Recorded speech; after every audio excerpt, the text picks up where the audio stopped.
Close one.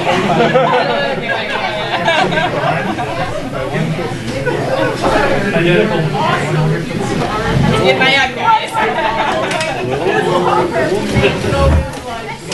Hey, Lindstrom, before you sit down, can you grab the other black? Black what?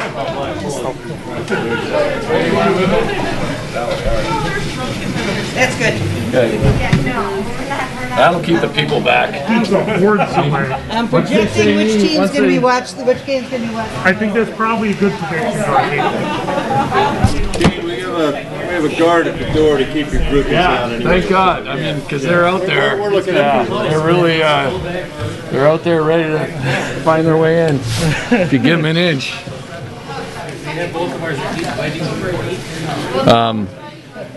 I should know this, but is it, just to make sure, it's Pooley you pronounce it, or Pulley? I've heard both. I think people are saying Pooley. I mean, you can ask them, they'll know. Yeah.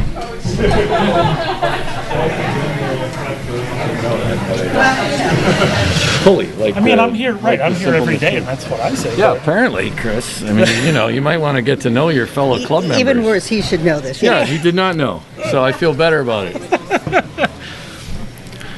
All right. Well, as people are starting to tune in, we are here live at the Rochester Curling Club for the USA Mixed Nationals Draw 7, last draw of the round robin. And we're here with a game with playoff implications on Sheet C. My name's Chris Lindstrom, and I'm joined here at our phenomenal broadcast booth with Dean Gemmel from USA Curling and the Whole Spiel podcast. Hey, thanks, Chris. Glad to be here. We've got a game with all kinds of implications in front of us today.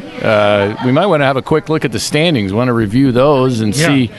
Last draw here. It's an 8-team round robin, so we will lots of playoff and tiebreaker implications in the mix with this last draw. So lay it on us there, Chris. Absolutely. So our feature sheet here is between Team Pooley and Team Yukich. They're part of the group at 4-2. That's including Jed Brundage from Illinois, Yukich from Minnesota, and Team Pooley from Rochester. And currently leading the pack is Team Workin, who is actually playing the other important game with David Falco, who is just behind the pack at 3-3, sitting in 5th place. And then at the other side of the table, we have Maxie from Arizona at 2-4, and then Brett Jackson from Michigan and Jeremy Rowe from Wisconsin at 1-5. So go ahead. So the way I look at it, Chris, it seems like someone is going to get in with 3 losses, but we're not sure who yet. Workin could clear the field here at 6-1 and be the number 1 seed going into the playoffs. Jukic here can win this game. Yukich can win this game and go to 5-2, or Pooley can go to 5-2. Yeah, so this is a win and you're in situation here on Sheet C. Either Pooley or Yukich can win and go in, and then depending on what Workin does against Falco, if they win, basically it doesn't really matter what happens in this game. It's more for seeding. Yeah, exactly. So, but if Falco takes a game there, whoever wins here, we're at a tiebreaker for tomorrow morning. Yeah, at worst, the loser here would have a tiebreaker, I think, though, right? Yes, absolutely. I don't know if it's what the tiebreaker rules are with this. I'd have to pull our draw master over and ask. Well, there would only be one tiebreaker, I think, the way I see it now. I think one tiebreaker. But my experience with tiebreakers, Chris, is that we always talk about having a whole pile of them, and then we end up with none. But we'll see how it goes today. And but it's I was here last night for the evening draw. I saw Caitlin Pulley make a great draw against Jeremy Rowe in their game. She was up 2, froze on the lid because Rowe did have a chance to score 2. Jeremy Rowe made a great shot on his first one, burying behind 2 rocks in the top of the 4-foot.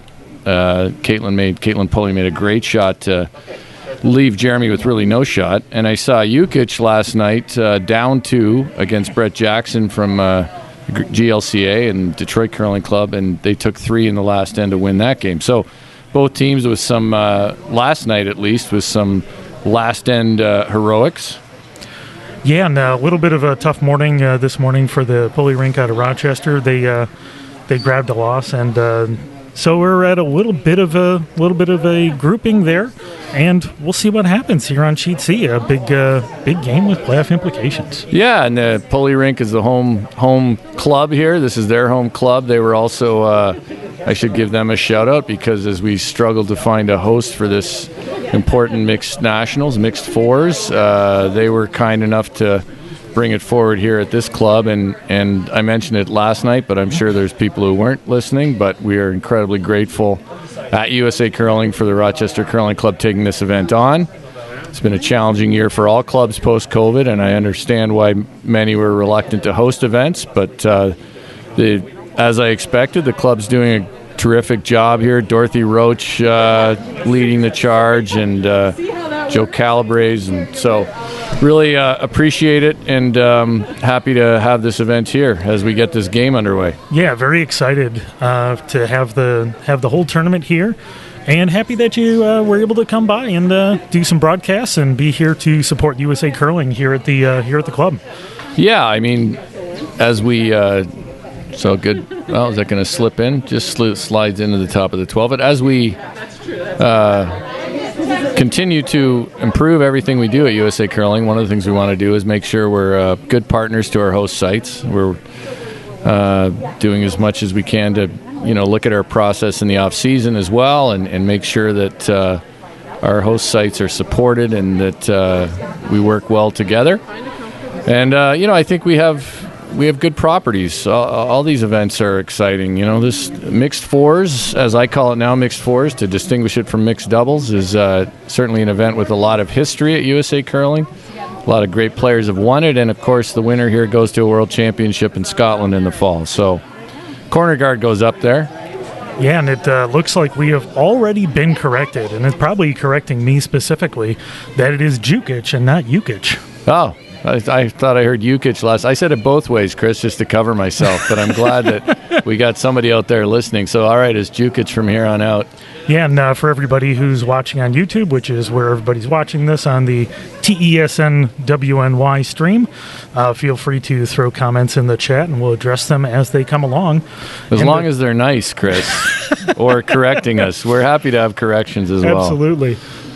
So everybody, don't be surprised. We do have the big contingent from the Rochester Curling Club membership behind us, so you'll hear plenty of cheers and oohs and ahs as the game goes on. Yeah, Caitlin Pulley was one of our top women's players for a number of years, played with Patty Lank for a long time, skipping in this event. One of the things we spoke about last night, Chris, is how this, at USA Curling, one of the reasons we love this event is it speaks to the gender equity we have in our sport. Men and women competing together in the same playing surface. It's unique to our sport, I think, in a lot of ways, and we're thrilled that it's with the mixed fours here.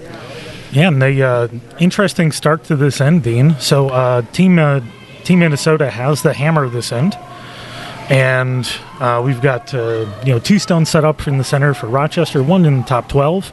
And the draw on the second for Team Minnesota looked to come up a bit short. Yeah, they're trying to come around the corner guard. The line was great, just came up a little bit short. Caitlin is going to try to duck around this guard that's just off center. They do have one in the top 12 foot. That was the first stone that slipped in deep. They'll try to duck around this now. It was interesting there. I watched Caitlin at the other end. She almost called a hit on the Jukic stone that's out of the rings before her husband, Jeff, reminded her that the 5-rock rule is in effect. I know I've done that at my club this year. That is a good one to remember in this case. We saw that earlier in the 11:30 draw, and they forgot and took one out. Yeah, there's Rebecca Andrew, just chisels off that rock in the high 12, in the top of the 12 foot.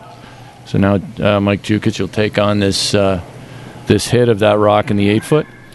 Yeah, Ryan Mellinger, the second, is going to get a chance to hit and roll. I'd love to get under some cover. A long roll would be interesting, but might get a little far behind the tee. And around it early. Certainly lots to roll behind, but this looks like he might have got it started a little bit. Well, it's back. They're holding it pretty well. It might roll big and be all right. Yeah, a lot of... looks like the sweeping's been very effective on the hits from all the games I've watched. Is if they think it's inside, the big angle sweep to try and hold the stone's been very effective. So they roll.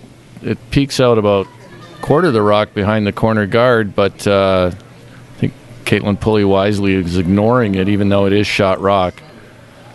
Actually, really good shot by Mellinger there to roll to that spot. Probably better than rolling under the center. Yeah, and it is from our vantage. This is actually lined up from our broadcast position. That is about half open on the outside if they wanted to go after it. They're going to play this run, though. They can play this run. They might be able to roll their shooter in. This was the shot Caitlin almost called before she was reminded of the 5-rock rule. So they might be able to get the run back and roll their shooter over a bit. She's asking Rebecca Andrew to throw that in turn. Yeah, I think this has a lot more benefit than where it did before even. Because if you get that roll and you grab the backstone, it's over curling a little bit. This is close. Oh, ooh, super close. Unlucky, too, because it stuck the shooter there. Just wrong side of the inch there for Rebecca Andrew, because that was really close to being really good. But now, certainly an opportunity for Jukic. Yeah, and it looks like the call is with the stone that's half open in the top 12, do a hit and roll behind the corners and sit 2 in the house. Remember, I'm not a competitor. I can think. I thought Rebecca Andrew threw that last stone really well, so we'll see. Just got a tiny bit unlucky. Yeah, only missed by a couple inches. This one they're on early, but now they're trying to work it over a bit. Ooh, it almost, it started to curl, and then it kind of just went really straight down that line. Should stick around, though, but it may leave an opportunity for this Rochester rink to take on a hit and roll here. They don't have to roll perfect here either. They just need some kind of inside roll. Yeah, and this will be Jeff Pulley's first stone in the first end. Trying to hit and roll behind at least one of the guards. I believe Jeff was a golf pro at one time in his life, wasn't he? Yes, he was. Yeah, and then came to curling and started curling later in life than many, but has really improved his game over the years. Absolutely. We started about the same time here at the club, and his team, was always there trying to be, working professionally, trying to improve all the time. And I think that golf mentality for a constant improvement comes into play when you're trying to improve your game in curling. Yeah, there are a lot of good curlers who are also accomplished golfers. Something about the mindset that works, but he needed a little more of a roll there than he got that second shot, and Jukic will ignore it and ask Lexi Lanigan to play this come around.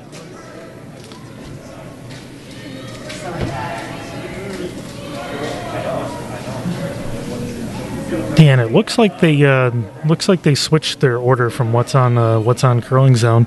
So if anybody's looking there, if you're from there, you already know this. So yeah, Lexi Lanigan throwing vice stones and Sarah Lehman throwing lead stones.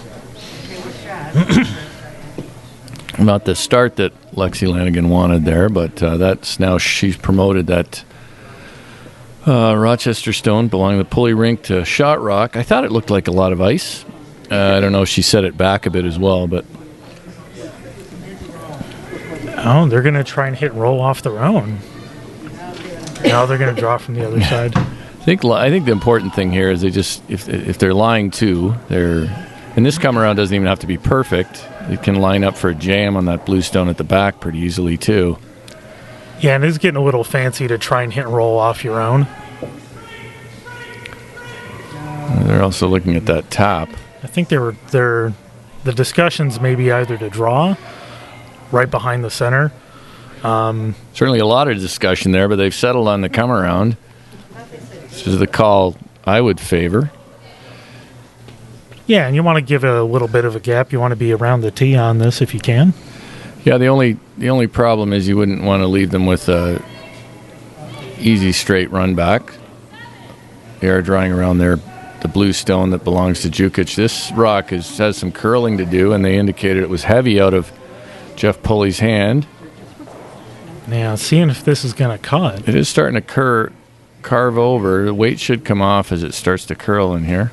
And it looks to be about back 8. So it did second shot. And it did get did get at least 3/4 buried, so not a terrible spot in the back there. No, I mean what's important is the second shot. Certainly you'd like it in front of the tee line, even if it was half buried in front of the tee line, but good enough for now as Lexi Lanigan throws her second stone of this end. giving her a chance to hit and roll and get behind cover. Really want to hit on the inside and get some roll and be shot. But it looks like they're not going to get that.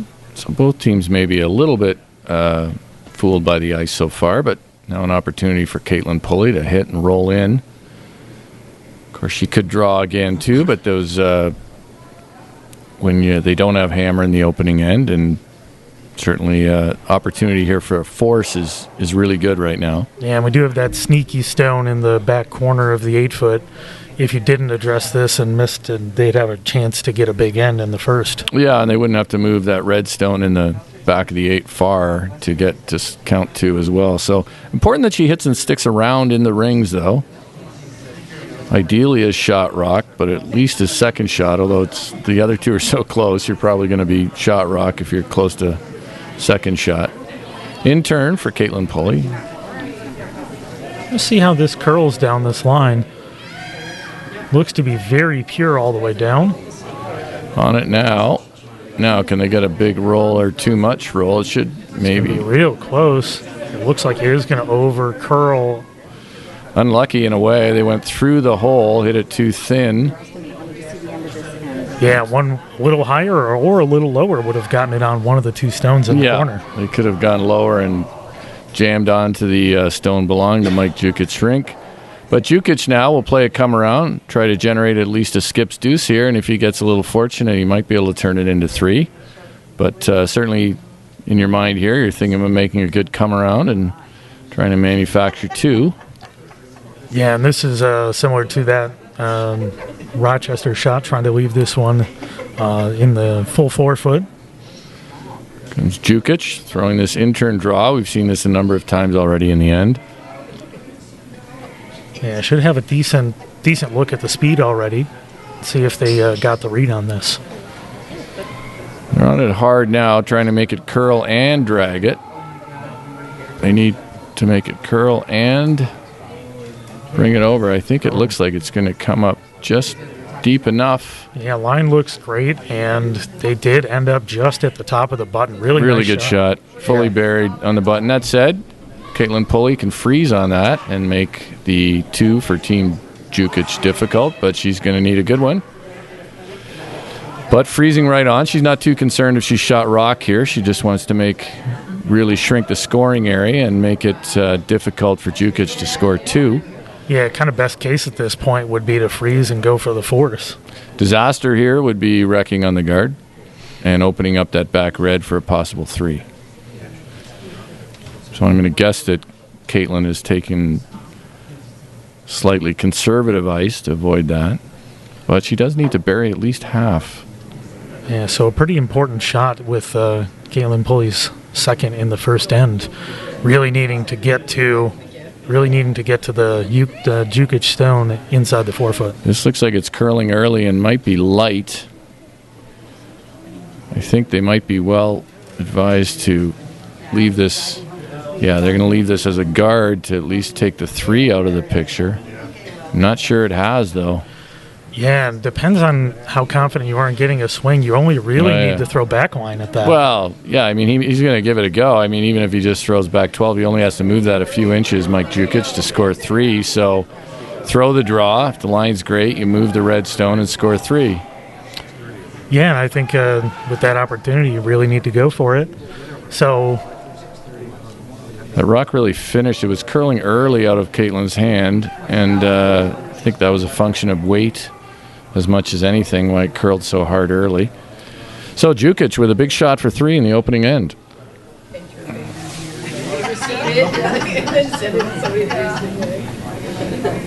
Yeah, a bit of a chance to break the game open in the first end. And they are off it right now for line. Off it, but I think it will move. I think they can count on it warping in there. And I think they don't have to move this other one very far to score 3. It's close. And it moves by. It is going to miss, and it's actually a score of 1 for Team Jukic. A big relief force for Team Pulley, flirting with giving up 3 in the opening end, but that's a case, Chris, where you really have to throw that as a straight draw and, make sure you're back 4, back 8, and if the line's great, you can You can pound it with the brushes and try to move that other stone just a few inches. Yeah, let the sweepers take the wheel on that one. Yeah, I mean, you just want to be sure you're going to get two. Two in the opening end in an 8-end game is big. So a bit of a mistake there, but well played end. Yeah, and I know when people are looking at curling statistics more and more nowadays, that teams that score in the first end or teams that get the hammer tend to have a very strong chance of winning, especially if they come out fast. Are you going to make me go on one of my analytics rants, Chris? Because I wasn't not setting you up for that team. If you've listened to me at all, yeah. I'm going to have to make another club plug for Chris Jones' book, the Eye Test, which is all about using analytics, but also recognizing their limitations. So, I mean, I guess typically if you score in the opening end, you have a better chance of winning, but I certainly wouldn't feel dispirited in any way if I gave up a force in the opening end. Certainly not. But, the analytics, the math nerds have taken over sport in general there, Chris, so, Yeah, and I'm not quite as deep into the curling analytics as I am into other sports. I've always been a bit of a proponent of that stuff. But, this is the sport I play the most, and for me, it ties more to how you're feeling through the game than it does the odds for me. I know some of the teams take it very seriously nowadays. As an emotional field player in my career, Chris, no room for analytics in my small brain. But looking forward on the Whole Spiel podcast, I hope to have one of the things I'm trying to put together is Chris Jones, the author of that book, and Ken Pomeroy, who's a huge analytics guy and really into curling out in Utah and did a lot of analytics work. So I think that would be a fun debate to have. Yeah, very influential. That Ken is with a lot of the teams nowadays. I wouldn't mind getting his 500,000 Twitter followers to listen to the podcast. So Jason Scott there comes around a little deep, peeks out the other side. Tried to come around that attempted centerline guard just a little off center. And Jukic is going to take on this takeout in this stone at the back.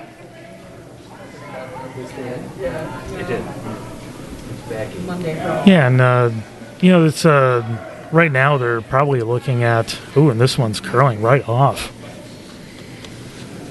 And it looks like they're going to peel their own guard with that shot.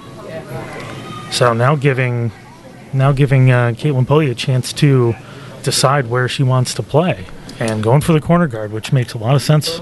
Yeah, but at the corner guard now, you're lying one in the rings. They can't remove the corner guard. Looked like Sarah Lehman tipped that a little bit, got it going out of her hand.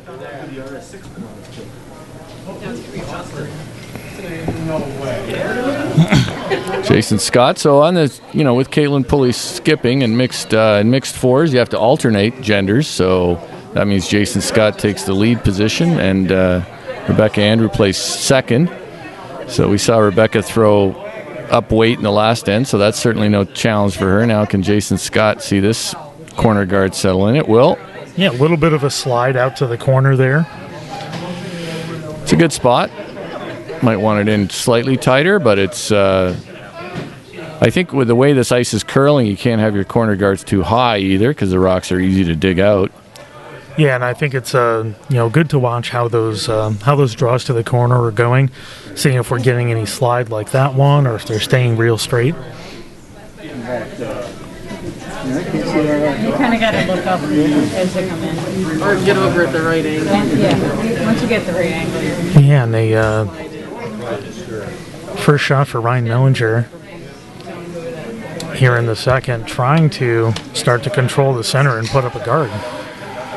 Well, he's looking for a guard. It's going to slide in and just slide just short, but there have 5 rocks played now. Good opportunity here for Team Pulley to play a quiet weight hit, I think, and roll under, at least in the direction of that corner guard.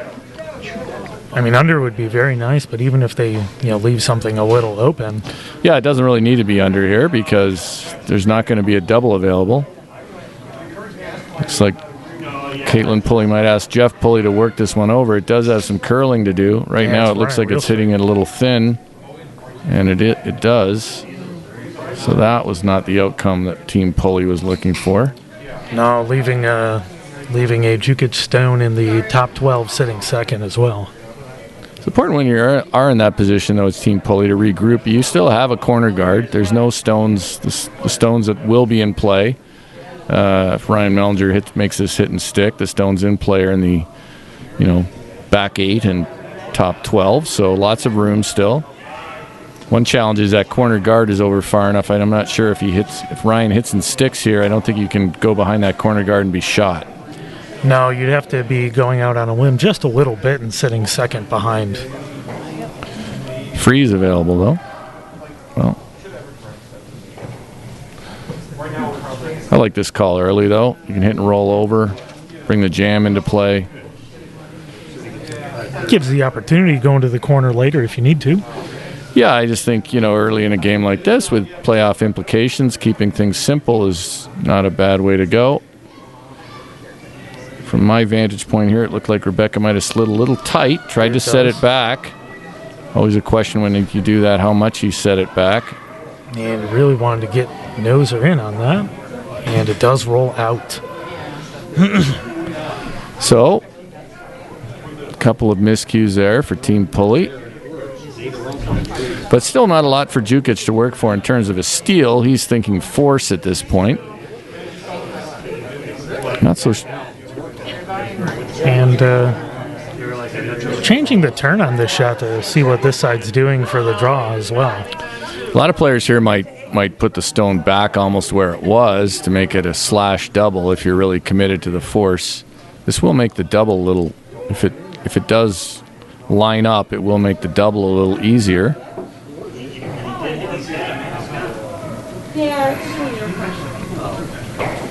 Certainly won't be a rock that Caitlin Pulley ignores, but what you don't want to do is leave the double with the roll behind the corner.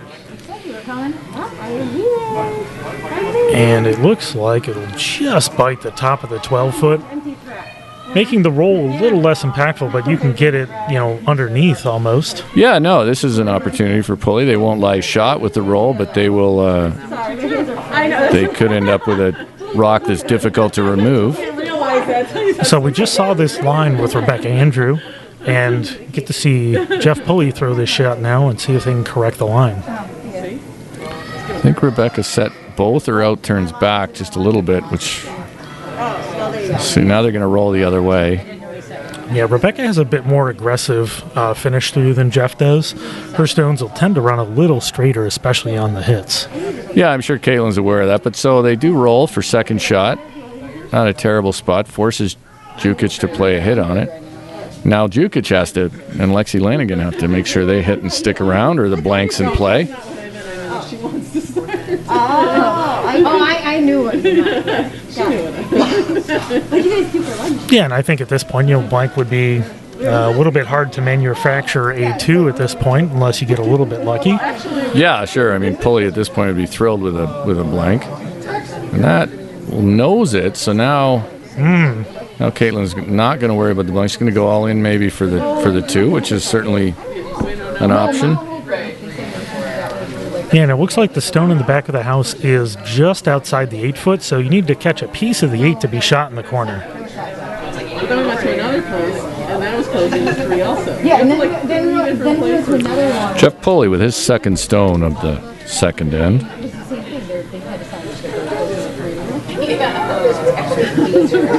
understand the one at Levington. Waiting for this one to start hooking, and it's just starting to go now. The other one, there was a sign that said because it was And there's that swing to the corner we saw with Jason Scott. No, they don't. They can take this one back. I don't think you're going to see Mike Jukic freeze on it. If he has any chance to hit it, he's going to take it. They probably could have taken that one back. Well, they didn't need to be shot rock, though. Yeah, because without shot rock, you might have done something a little bit different here. Lexi Lanigan has won this event before, played in the World Mixed Championship in 2017. Was a World Junior Champion in 2019. If you're at this angle, you can see. So if you come back or like Because then you can just see it like this way. to kind of get well, Yeah, so usual Nice shot here with the stone partially open for Andy Jukic, giving him a chance to sit two after a little bit of a hit here. We're on it early. This rock seems to be curling early too. The right-handed in-turn. Yeah, huge Inside-out in-turn. You can often get this one going, but I think they're going to be by. Yep, well swept. It's a really good shot. Yeah, basically right to the nose. Yeah, of course, Caitlin doesn't have to be on the nose of this, so she shouldn't have to. She doesn't have to flirt with the guard as much as Jukic did. Yeah, they're looking at the hit and roll maybe on the top of the stone that's in the back 8 foot. Oh, and they're actually going to go for the corner freeze. Yeah, they're going to keep working to manufacture this too and freeze in there. If Caitlin Pulley makes this shot, it certainly forces a decision for Mike Jukic. Andy Jukic. Andy Jukic. I've called him Mike a number of times already, so I apologize for that, everyone. Andy, why did I think Mike? Well, we've got after this end, we'll go through and give you some score updates on the other sheets. So, nice little opportunity here. And with the front of the house open, I think playing to the corner, freezing that is, you don't really need to hit stuff back here right now.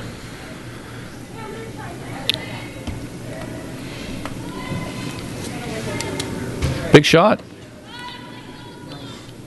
Yeah. Now shows confidence as a skip to play this shot because if Caitlin knows that if she were to miss it, she's going to have a much harder shot in her last one. This looks pretty good. Now it's a matter of line. The weight looks perfect. Yeah, it needs to be just on the inside. Great shot. And pretty much exactly what they call beautiful shot by Caitlin Pulley with her first. And then she fell. I think she's okay, though. You got to be careful with the flag out there, Dean. It's the Canadian flag tripped her up. She's laughing and probably bruised her ego more than anything, I think, but did take a tumble. I took a tumble early this year, surprised myself. Yeah, we had during one of our last events, our part of our Webstream USA Curling Webstream team, Brian Anderson, had a nice. I saw that on Facebook. It looked terrible. It looked horrendous. Yeah, he did a nice slip and slapped his face on the rubber mats and had some nice grates on his face. Yeah, it did not look good. So let's see. We don't need to see that. Andy Jukic, though, now with a tough shot, he needs to stock one in there again, try to freeze and be shot. No, that's a real nice shot by Kate, giving her a nice opportunity for two here. So while Team Jukic has changed their throwing order, they still have the same brushing order. So Lexi Lanigan is continuing to brush 6.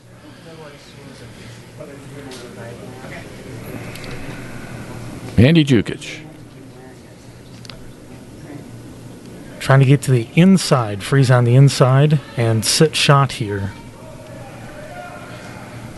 Sweepers think the weight is close. And this one is starting to curl pretty hard, which it definitely needs to. It does seem to track a bit here. Now that looks a little strong. You can't afford to bounce unless the line's perfect. And good shot. Hair heavy. I think it might be good enough, but I don't know who's... I don't know. I think they can get to that. Just get to... just nose. Yeah, and it looks like nose will get them too. I have to hit it a hair high side, but even if you graze the red... You try to avoid grazing the red. You could graze the red and jam it on this other blue, on this other Jukic stone in the back 12-foot. They're making sure that their second shot, for one thing... That would be before important. They take that on. Yeah. So some good skip shot making here, though. Absolutely, and this is a little bit of a delicate hit, because if you hit it too thick, you're going to roll the wrong way. But if your weight's not too bad, you roll into the 4-foot. So kind of have to play a delicate weight here. I think Caitlin would probably prefer to play this with the out turn. It feels a little more natural, but we haven't seen any rocks down that path, so she's going to stick with the path that's been thrown. Of course, to your point, Chris, if she ever hits this too thick with quiet weight, she could roll the lie 1, or too thin, I mean. Yeah, and this is one of those times where the delicate weight hits are coming in, so I imagine this will be, probably a 11 or 10.5 at most. Yeah, see what she throws. Not a ton of ice, but thinking it's in the boardish neighborhood. Oh, and that's going now. No, they're okay. They're just cleaning right now. She hits it anywhere low side and removes it, they're scoring 1. Well, that's going real hard. No, they need a piece of it. It's hard for a piece. Oh, and it's going to tick it in. So that'll be a steal of 1 for Jukic. Yeah, so Jukic is going to go into the third end up 2-0. Pulley keeping the hammer. And we're going to take a brief break, and we'll be back with third end action here at the Rochester Curling Club.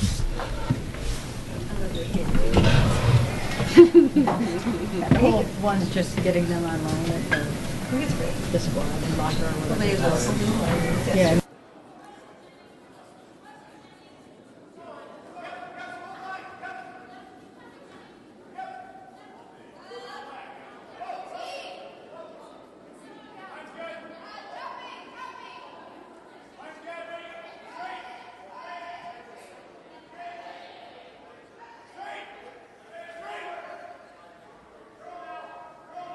He's down there. Oh, he's on the ice? Oh, okay. That's what I see where he was, but I couldn't. Oh, there he is. Oh, yeah, I see him now. Her head is in the way. There he is. You're like, There's no idea if he's got a mask, because he's got a mask on that. I don't know where he got that. Maybe it's a little rope, but he has a big one of those. All right. Sarah Lehman getting things underway for us here in the second end. Jukic with a 2-0 lead. Yeah, going into the third end, we're going to give you some score updates from the rest of the sheets. So on sheet A, Team Maxey from Arizona is up 2-0 on Jed Brundage from Illinois after taking one with the hammer and was steal. And the more consequential game for the playoffs, right now, Team Falco from Colorado is up 2-0 on Workin after stealing both the first and second ends. And over on sheet D, Team Jackson is up 1-0 over Team Rowe after the first. A lot of stones in play over on that sheet. Actually, I don't think any stones are out of play. One stone. Those teams are both towards the bottom of the standings, so they might be all in all the time over there. So. I love it. So, the consequential game, Team Falco up 2-0 on Evan Workin over on sheet B. And if you do want to catch that, there is a stream for sheet B. It won't have any commentary on it, but if you want to watch that in split screen, that sheet is also streaming now. Sarah Lehman puts her rock in the top of the 8-foot, almost in the top of the 8-foot. Caitlin Pulley asks for the corner guard. And it looks as though Jason Scott will provide that.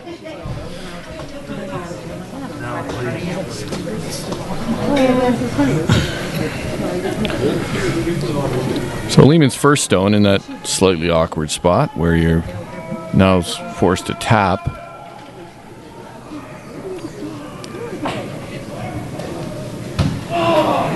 So trying to tap that straight back and get some separation on it, I would imagine? Yeah, they're just trying to tap it to the top of the 4-foot or tap it to the button, I mean.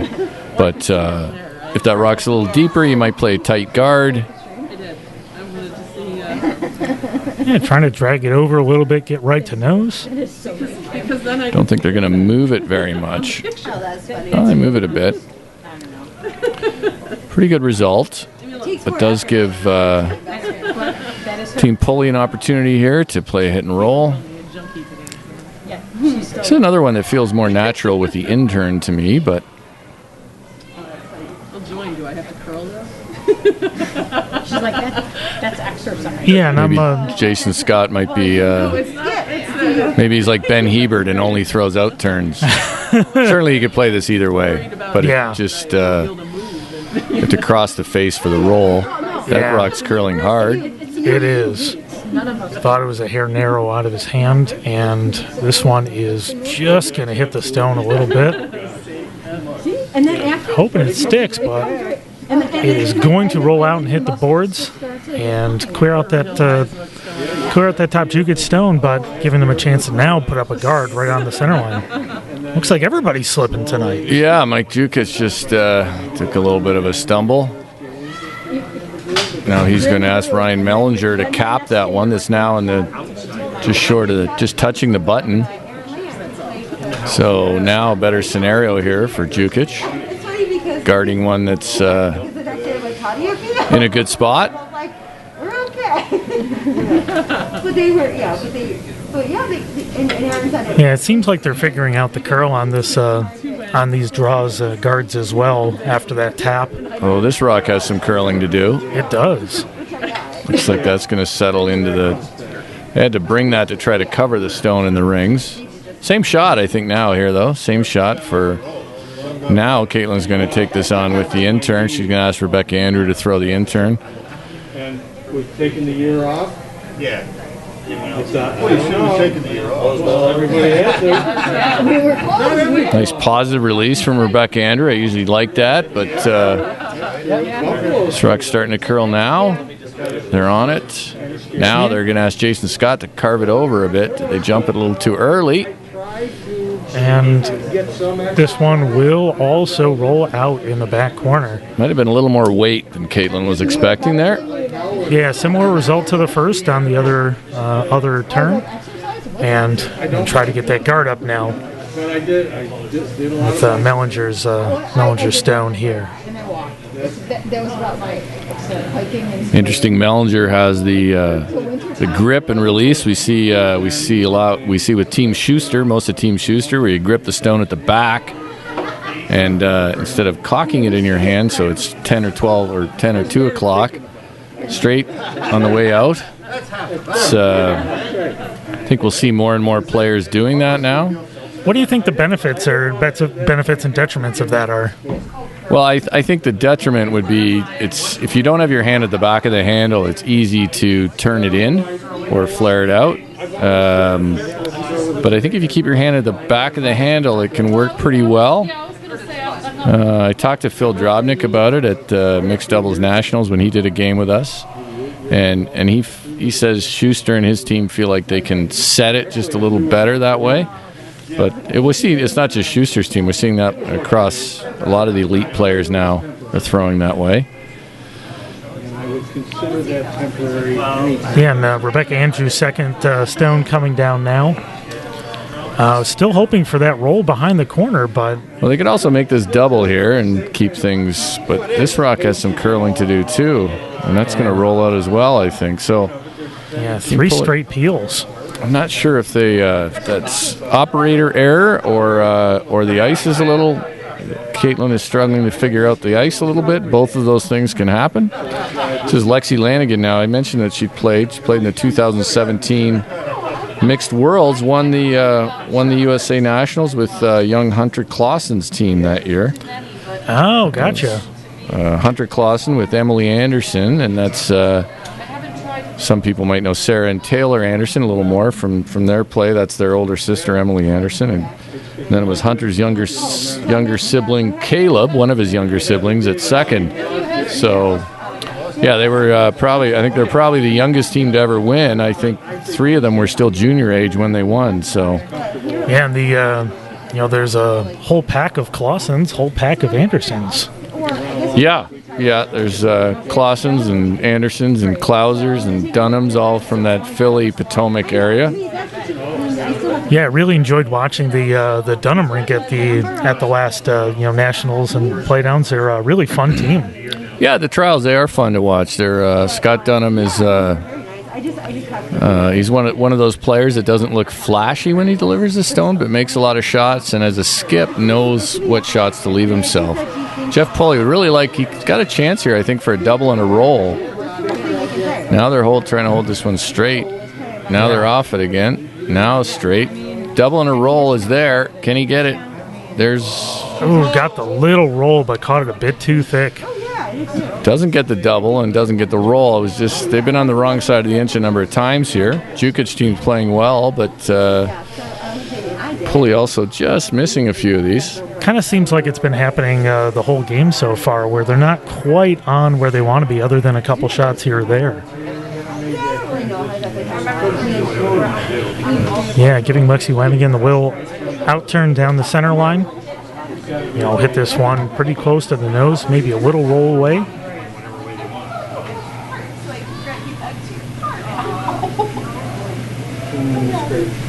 So this one running real straight all the way down, and just going to catch a little piece of this one and hit their other stone out. So that one stayed dead straight all the way down the center line. Yeah, that didn't move like the way, as they expected. So yet another opportunity for Team Pulley to try this hit and roll. They can hit and roll to the back 8 and be shot under cover. Oh, got it in, so I made the next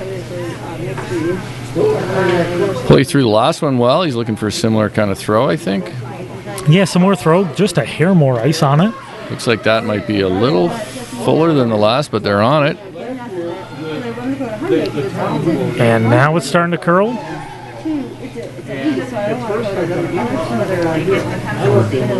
A little bit more roll, but just not enough.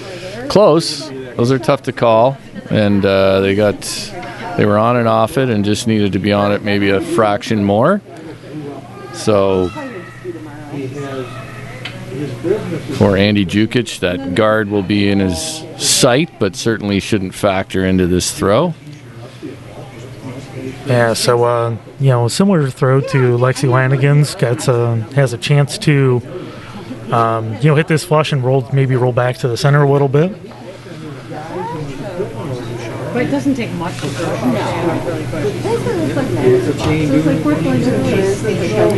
Jukic on it early. Yeah, that one's curling right out of his hand.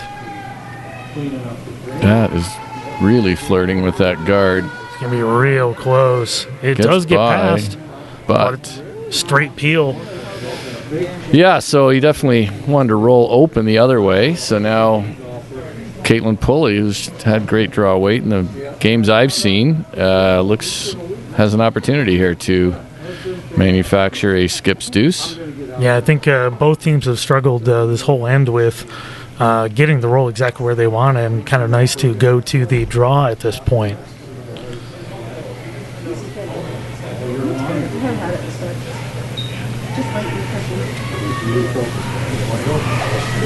Well, if Rochester wants to get it too, you need to get this as fully buried as you can. Yeah, I mean, they certainly want to make it difficult for Andy Jukic to remove, and they definitely creates a great opportunity for a 2 here. Make this one good. Top 8 behind the guard, drawing behind your own guard as well. So lots of nice things here.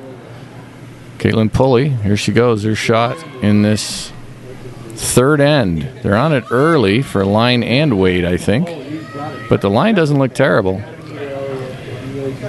No, line looks pretty good. Now it's starting to slow down just a hair, so they're feeling better about it. Got on it early for line. Now can they bury enough of it? It's really close to burying. And it swings over beautifully and just behind to the back 8. Beautiful shot, fully buried by Caitlin Pulley. Might have poked out the other side, and Jukic has a chance to get after it with the intern. He can't see a lot of it, but thinks he can see enough. Yeah, and that's something we haven't seen at all yet this game is a hit that far out. I'm trying to see if we get any curl on this one.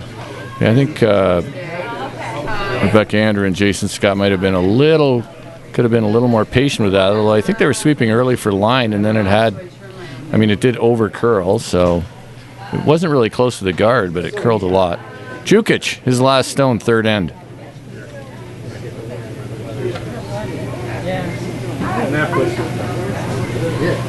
Tricky when you're on a new path. I think it's close, though.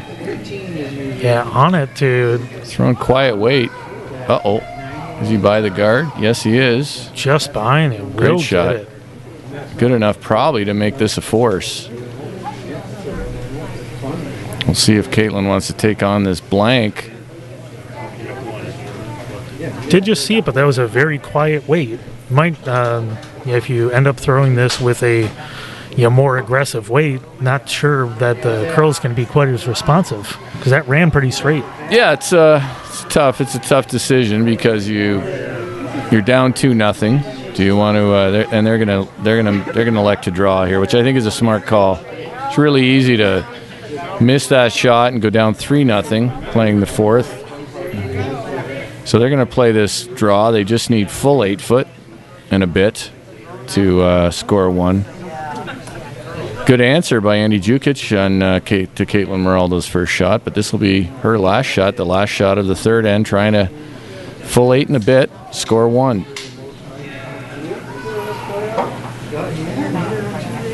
So last stone in the third end, draw down 2. Rushes go down pretty early. Now they're seem a little happier with it. Starting to curl early. Both Scott and Andrew working on this one hard now. Can they get it there? They're dragging it. Making sure it didn't go sideways early. Looks like Jeff Pulley checked his watch. He's coming out to help. Need to get full 8. And I think they just got it there. I think they did. That was all brushers there. Great brushing by Scott and Andrew to get that stone there. It was won by an inch. Yeah, beautiful end-to-end sweep. So Team Jukic up 2-1 going into the fourth end with the hammer. And a little ambitiously putting it on the wrong score. And we're going to take a brief break, and we'll be back with the fourth end here at the USA Mixed Nationals on Sheet C at the Rochester Curling Club.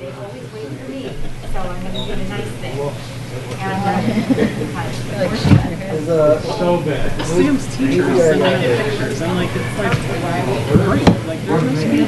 He's sending me pictures. Nothing else to do? Yeah. Like this work stuff? No, this is like, apparently it's her family. No, there's an app, right, where the teacher shares what's going on in the classroom. And we always get, pictures of them, like, doing stuff in the classroom and stuff like that. But today it's like, this is my family. On break. And I was like, all right. Because I'm like, why are you sending me pictures on Good Friday? But yeah, see, here's Wow, it's better than the other end. Sam and his white pink shirt. So she sends us this stuff, which is kind of nice, but But still, yeah. All right, we're back for the fourth end. Jason Scott from Rochester is leading out now. Big shot, big brush from Andrew and Scott in the last end to score 1 for Team Pulley. I think it was a smart call not to chase that blank. It was a tough blank for one thing. You had to. It was tough to throw it. You had to throw it hard, flirt with the guard, and still try to roll out, or you had to elect to try to play the quiet weight blank, which is never fun. Guard goes up. Jukic going around it. And this is lead and vice Sarah Lehman throwing, trying to go underneath the guard. Like at that age, yeah, like you're probably already happy you didn't think I just thought that was It's got a lot of curling to do and a little bit of grinding as well. Looks a little strong right now. Starting to dig in now, though. that's great. I know, right? he's still alive. So what's your preferred strategy when somebody puts up a center guard, a high center guard like that? Do you like coming underneath, or do you like trying to play to a tight corner? I think with a 2-1 game, it's a fairly long guard, too, and it's a little off the center line. I think coming around there is a good call. It's a bit personal preference, but the guard is high enough that you can use it with last rock effectively and not put yourself at much risk of giving up a steal. But Sarah Lehman did slip a little deep there. And looks like we are going to put up a second guard, stagger guard. Stagger guard right on the center line. Nice 3 guard. And Jukic's going to do the play again to the center and try to put this one top 4. Well, now if you put this one top 4, you're really in a good position if you're Jukic. You've got 2 staggered guards up top. This is where a lead can redeem themselves pretty quickly by putting this one in the top 4. They haven't touched this one either, though, and it looks like it has some curling and slowing to do. Now they're talking about taking it to the back. Yeah, and that one is going pretty deep, and that one looks like it's full, at least try to get a chunk of the back so it sticks around.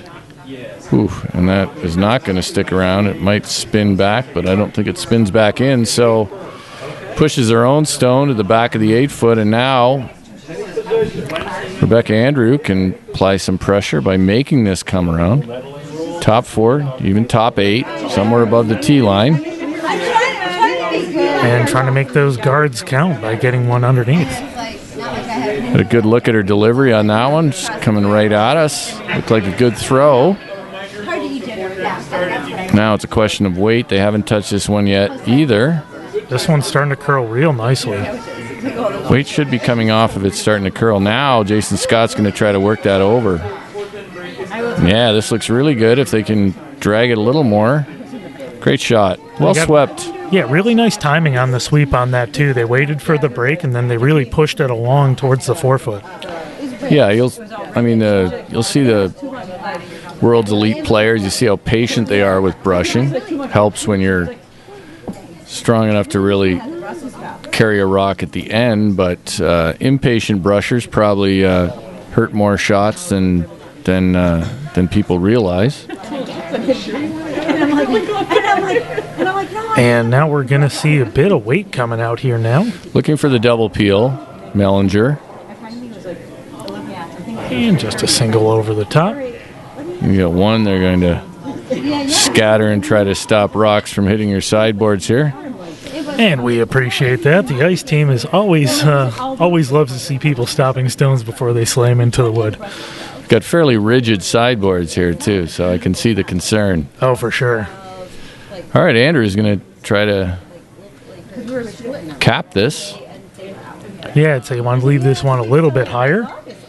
Yeah, you can't be too high here, though. I mean, the other option would be the Christmas tree, of course, here. But, yeah, they're going to try to leave it just outside that 4-foot line.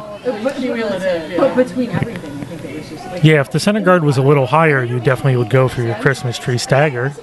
Yeah, I mean, it's still available that way, but it's, it's also a harder shot. So this is actually a good result. I think there may be a double peel there, but it's also easy just to stuff the peel. So it's like, so we got here, I think it was like 4. Oh, and they looks like They could also might be going after. No, they could run in the red. That's the red guard that's on the center line can be run in. Be interesting to see how it comes off, but that's certainly the guard that's hurting them right now. So even if they make the straight peel on that, I'm a little surprised here by this with the intern as well. Are they trying to go through that port, or are they just peeling the top guard? Well, I'm not exactly sure, to be honest. They're if they're going through the port, it's a staggered port with the intern. Oh, I think they're going to get the high. Oh, and they got the double, which was always an option. They did look at that. Yeah, and a really nice result on that. Nice shot. They got rid of both guards and chiseled out over the shot rock. That puts Team Pulley back into force mode. And it really simplifies the end for Team Jukic here by clearing out all those stones. So now going to try and hit and sit 2. Mellinger certainly has ability to throw it hard. That was a nice throw. I like the call, actually. They thought about if they got through, they made the hit. If they didn't, they got good action on the guards, which they did. And big sweep by Jason Scott there to hold that and get it close to the nose. Now Jukic will try to start to group stones, either for a double and give himself an option for the blank or look for a jam.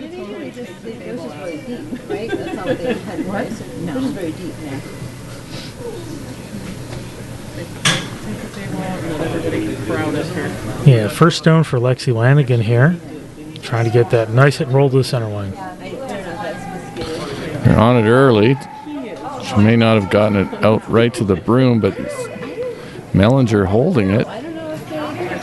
That will go over the top, though. Yeah, really strong sweep, but now giving Team Pulley a chance to. Well, they'll still keep splitting the rings here. I mean, the problem for Jukic is now they've got one less stone in terms of grouping stones. Actually, they're going to play this tight guard, even in the rings. Yeah, change it up a little bit. What you do with this call is you bring a double into play. Of course, if you leave it just biting, the double would also leave the throwing rock out of the rings. But two schools of thought here.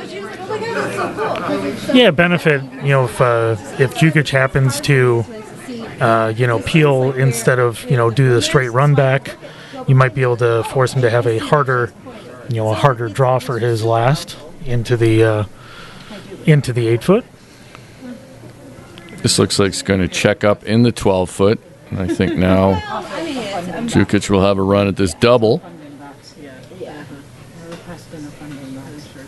And as we're looking at it from the warm room, just a little bit on the right side.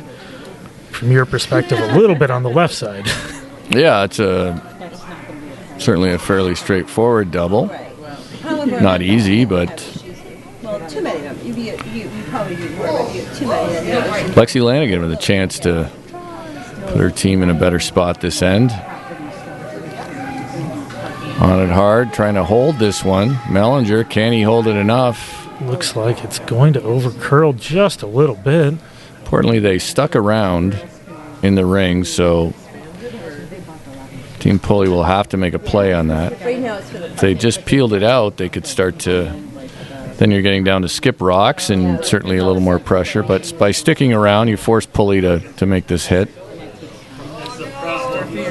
Yeah, nose are inside on this one. Definitely don't want to catch it outside at all. No, you don't want to be on the high side and jam it, but dead nose is pretty good. I took it, the JV team had a game, so I used it on the jack. Dead nose would probably force Jukic to freeze. Tell me about that one that takes Well, that's the actual base. Yeah, and in that case, it actually, that's freeze obviously being a very challenging shot. And if that's missed, might have a little bit more opportunity. Now, Rebecca Andrew on this one hard for line. Certainly not going to jam it now. It's a question of will her shooter stick around. I think it will. Just in the corner. It's a good spot. Jukic could freeze here. Force her. Oh, he's going to hit. So you could, if you're really intent on the blank here, you could freeze to one of those stones, probably the one in the back 8-foot, force Caitlin to make a play on it and maybe lose her shooter or bring more risk in and freeze on top of it. And then you'd have the blank opportunity on this one, the stone they're hitting now. But he's going to hit here. He thinks he can maybe hit and roll over.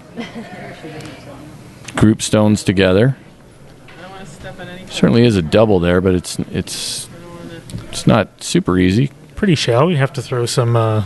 pretty flat. Yeah, pretty zippy weight there. And it looks like that is what they're doing. I think he's looking for the double, though. He's curling a lot. Lexi Lanigan trying to hit this. There and it is. He does make Does he get it far enough, though? That was always the problem there. I mean, oh boy. I don't know. I'm trying to remember what shot that. It hit something. Now they. So the problem there, I mean, he threw that great, threw it hard, and it's still going to have to carry over. And I don't know how much fuller he could have hit that one. But yeah, so for Team Pulley, it's an opportunity now. They can hit and lie two here, and the force is on. Some debate over what happened with that stone and the rocks there. Caitlin, I think, wisely saying that maybe figure that out after this throw. Yep, stay in rhythm. No reason to pause right now. It's not on... No reason for the officials to figure it out quite yet. Yeah, we're coming up on the fourth end break. So Caitlin Pulley can make a hit and stick and probably make a force unless Jukic wants to take on the double for a blank. Big shot here. Team Pulley sort of worked hard for this force, so they'd like to get it. Oh, starting to push now, Rebecca Andrew. Can she make it curl enough? Is it going to curl enough? And definitely need to get it out. And it's going to peel, giving Jukic a chance to throw a straight peel on the stone in the back 12 and blank this fourth end going into the break.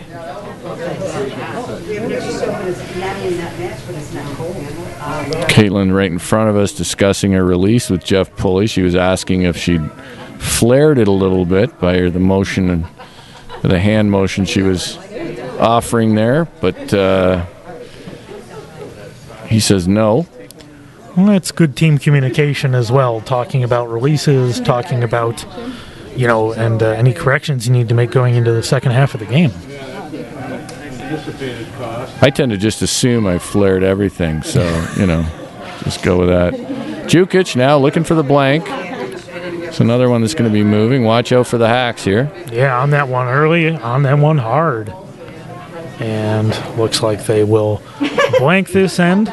So a blank in the fourth, going to be 2-1 Jukic going into the fifth end. We're going to take a break, and Jukic will have the hammer going into the fifth.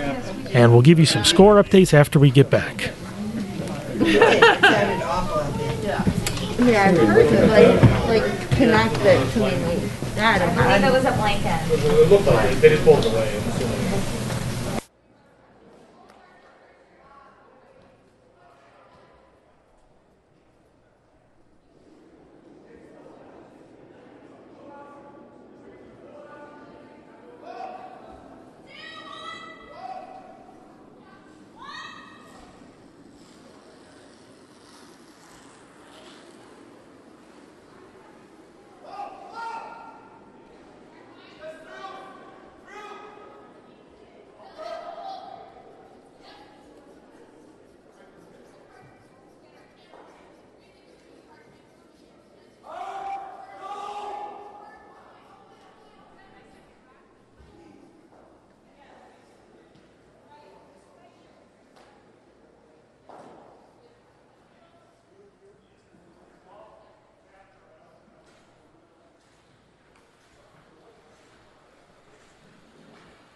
Valerie, you okay? Yeah. The price was good on those. Bruce, you all right? And we're back with the fifth end here with the USA Mixed National Championships. Team Pulley from New York and Team Jukic from Minnesota playing to see who gets into the playoffs. Winner gets in, and team that loses might go into a tiebreaker tomorrow. So big game here right now. Jukic up 2-1 with the hammer here in the fifth. A little bit of drama between ends there, Dane. Yeah, there was some concern. Andy Jukic threw about a 6-second double, and the rock slammed into the back, and there was some concern about the striking band and one of the other stones that it hits. But I think it's fine. I think your head ice tech here, Bob Williams, came out and looked at it and seemed to think the striking band was fine. So all things considered, we'll carry on. Yeah, that's I was glad to see that. It's always a little bit concerning when people are looking at stones for damage. Yeah, it was the I don't know if who was throwing the one stone, but it was the one, and it seems to be the one that Jason Scott just used to throw a centerline guard. So I think it's probably fine. Well, I'll say Jason's happy with it right now, so guess we'll see what happens to it on a run back or appeal, but I think it's fine. Yeah, absolutely. So another centerline guard up from Jason Scott, and now Sarah Lehman frustrated. Another one slipped deep. Yeah, right into the back 12-foot. Definitely a little more than she would have wanted with that, giving Rebecca Andrew a chance to draw behind.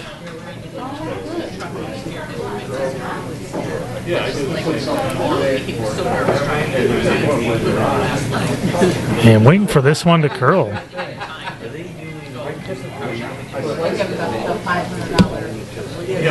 Looks like it's probably heavy based on how it's curling right now. Hasn't moved. Looks like that's going to slip to the back. The fourth end break mop maybe fooling both teams a bit, as the ice sometimes gets a little bit faster after that. Yeah, it looks like the Jukic stone in the back is sitting shot. Mellinger with an opportunity here. Yeah, seeing if he can be the one who gets the weight on this line correct.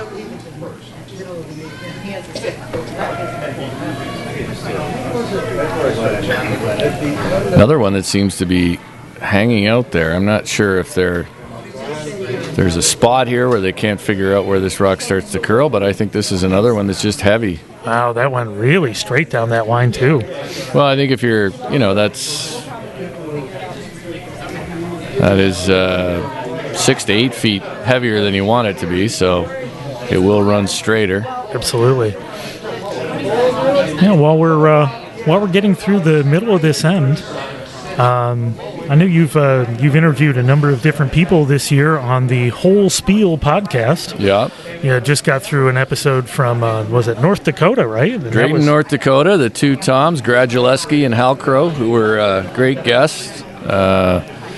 Anybody who's facing obstacles when it comes to getting a dedicated curling facility built or upgrading their own dedicated curling facility would be listen to that for some inspiration. I don't know if you'll get all the ideas you need how to make it happen, but you definitely, the Halcrows were sort of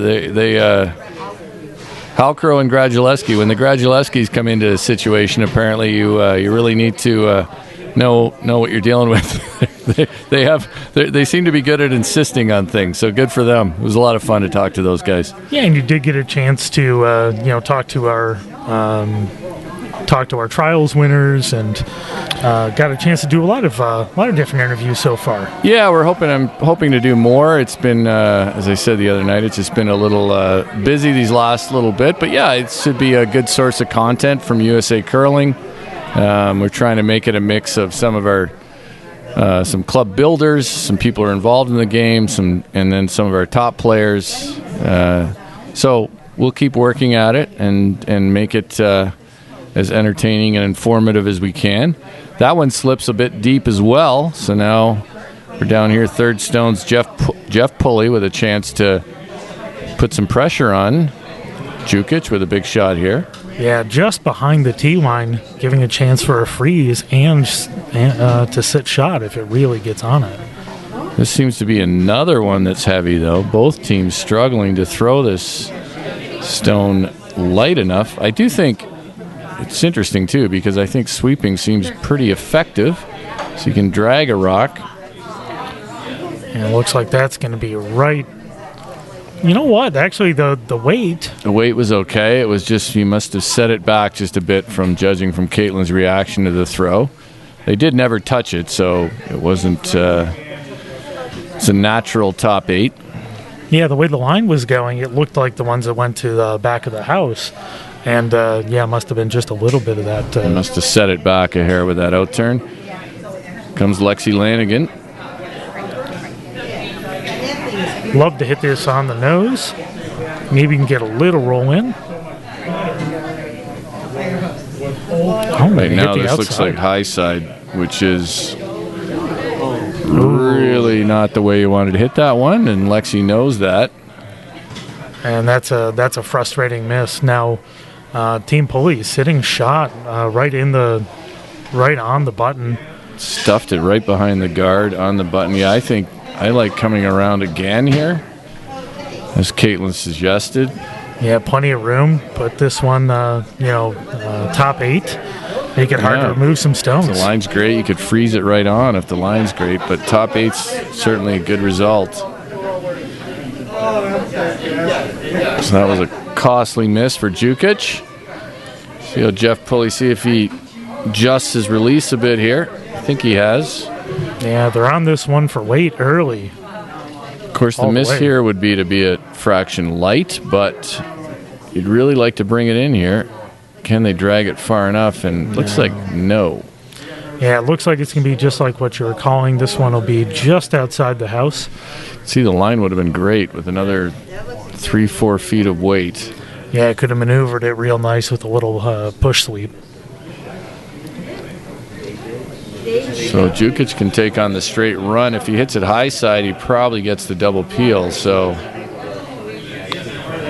a couple of good outcomes here are possible. And a chance for Lexi Lanigan to redeem herself after that last shot.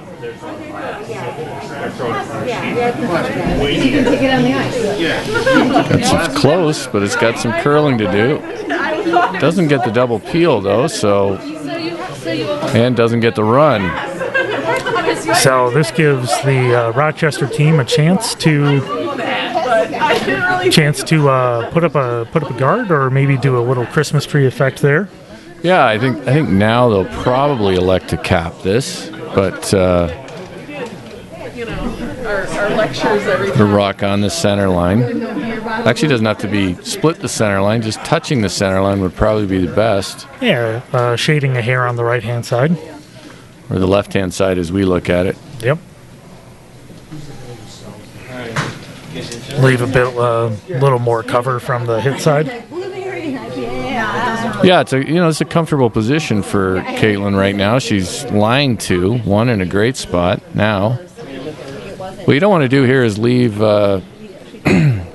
leave an easy double peel or an easy run back.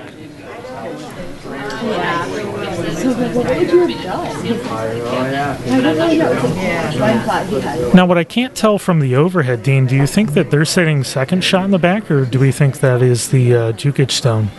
I think Pulley is second shot, with the one I'm looking at to my left here in the lounge. Yeah, it does look that way. So putting up the guard here put some pressure on Team Jukic coming down.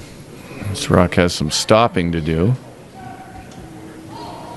It's going to sit tight guard now. I think we'll see Jukic 12, play yeah. the run back double. I think this rock might have some pace on it. One would imagine a lot of, if you get the angles right, a lot of good things can happen here. Well, yeah. So I mean, objective one would be to make the double and get that rock off the button.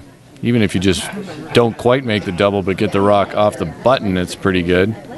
they're looking at, there's a possibility. It's pretty easy to hit it. If you hit it over the top, I think they're going to jam it on their own bluestone at the back. So they're going to try to hit it. I think he's going to throw the out turn here. And it looks like they might be trying to hit it on the high side.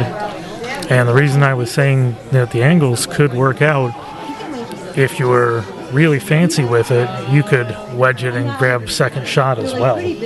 Ooh, second shot would be tough, but maybe. You might, yeah, if you get rid of everything. Rock on the way. They're this on it early now. And it will double it out. And he makes the double and saves his own shot at his own counter at the back. Now, pressure on Caitlin Pulley. She's got to make a good draw here. Still has an opportunity to steal, though, with a good draw. Yeah, and still sitting shot in the back of the house. So draw behind the corner of the forefoot, it looks like. They're discussing two shots, a draw, or they could play the hit on the Jukic counter in the top of the 12-foot, but they won't be. They'd be third shot at best, I think, after that. So they're going to settle on the come around. I mean, the come around also guards what's currently second stone in the back of the 12-foot. So, yeah, this is a lot of line. This is coming up on what looks to be about 6 feet of curl here. Yeah, I mean, they are really swinging in there if you throw the right weight. If you don't throw the right weight, they'll hang out there. But throw the right weight. It's good championship ice. She's asking now, Caitlin maybe heard you. She's asking for less, quite a bit less. So dropping down towards about 5 feet. Yeah. So Caitlin Pulley needs a draw here. Wants to at least make sure she lies 2. Would love to bury it and then force Jukic into something difficult to score one. Yeah, and this end has been a bit more control for the Pulley team. This is the first end where they've applied some pressure throughout the end, I think, even with those string of early misses by both teams. Now it's got room. Now is it going to slow down? It is looking a bit heavy. Oh, it did swing at the end. Oh, it's going to curl over. Will it dig in? It's going to settle right at the back. So Pulley team is sitting 2, but leaving a open 8-foot for Andy Jukic. Jukic does have a run back as well. He's going to look at that. It would be a run back for 2. If he could spill all the reds pretty easily. Makes any contact with the reds at the back, he's probably going to score 2. But I think he's settling on the draw. Or is he looking at this tap? Oh. He's going to tell you, he doesn't have to tap his own bluestone very far, but adds an element that some players wouldn't want to. Do you think there's any chance he's trying to split it for 2?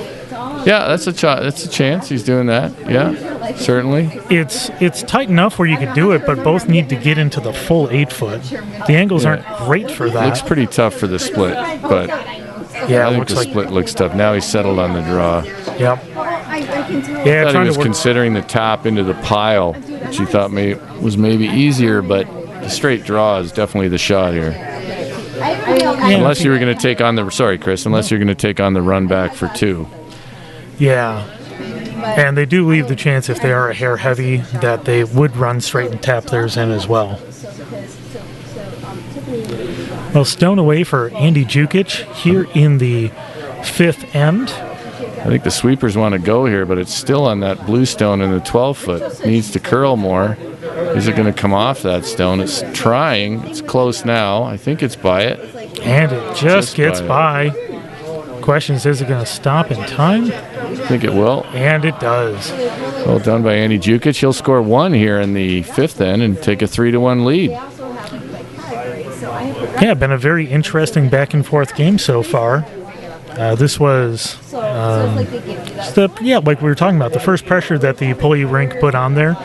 And I'm sure they're hoping that they're going to carry this momentum, having the hammer here in the 6th end. Yeah, there's been some great shots and a few ugly misses, but an interesting game to watch here.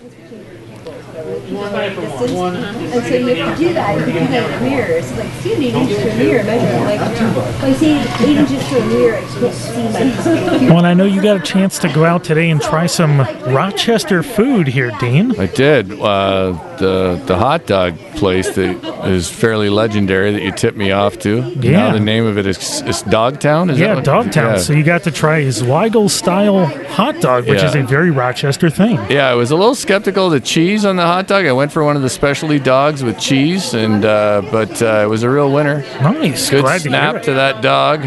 Absolutely. And and I also appreciated your coffee recommendation. We'll be like the local Chamber of Commerce here right now. What was the coffee place? Ugly Duck Coffee, one of my Duck. favorite places in town. Yeah, it's I'm sure it's nice when you travel to get out and check out the different places when you go out and visit different clubs.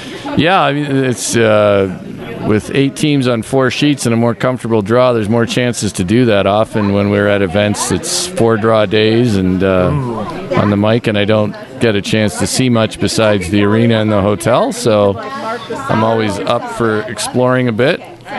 Very nice. Yeah, and we'll have to, we're going to take a quick second to check the scores. As we were talking about at the beginning, the importance of,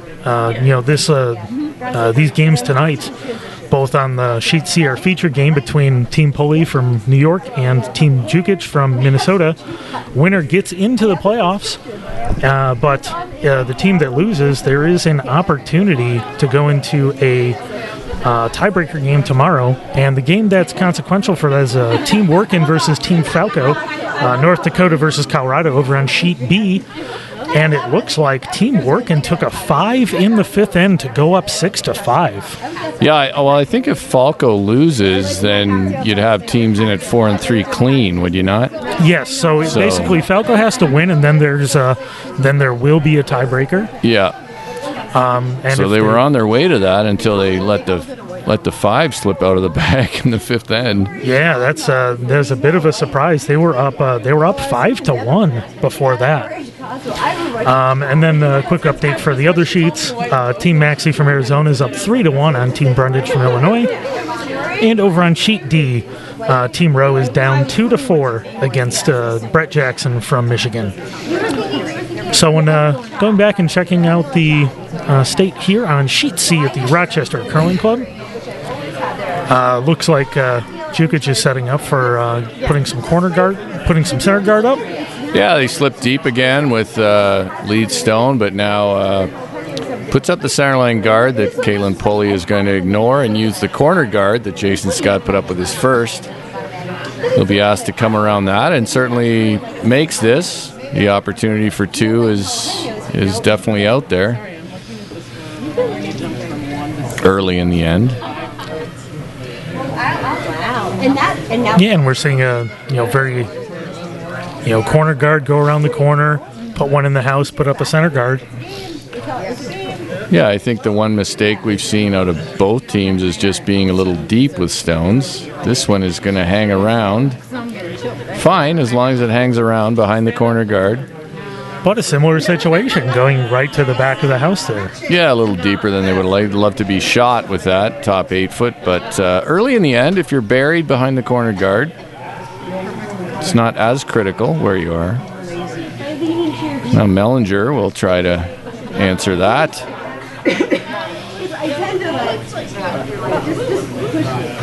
Trying to relay out their end and put one in the top 4 here. Well, yeah, they have the centerline guard if they could use it. But again, I think this is going to slip deep. This is when if you're Skip and your team is consistently coming behind the tee line, you start to have a tiny bit of smoke come out your ears. But that actually dug in a little bit in that slide path, a little more than it might have early in the game. Now Caitlin Pulley is going to elect to use that one. That grouping, she can come around. They're going to consider the. As if they're not long enough. Yeah, it looks like they are going to do a. They're going to try to hit and roll for a corner guard. Remove the center line guard. A little bit lighter peel. Yeah, they don't want to lose their shooter. Trying to save their shooter as a corner guard.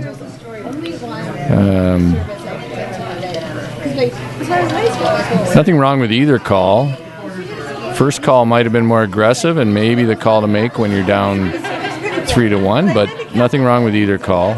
You did want to save that shooter, though. And not quite.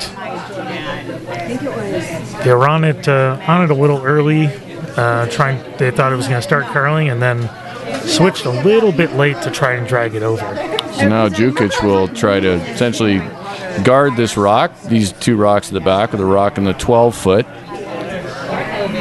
I don't know where my mom was. I don't know what she was doing. Yeah, not much different position from where it was before. Seemed like it was just about where they'd want it. Yeah, I think that's why you might have given more consideration to Caitlin's initial call to freeze on those back ones, or to play the come around with those ones there. I think they were maybe a little too focused on bringing in that rock of theirs in the back 12-foot, bringing it into play.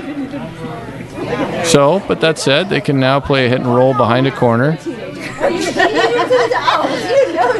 Looks like board weight here.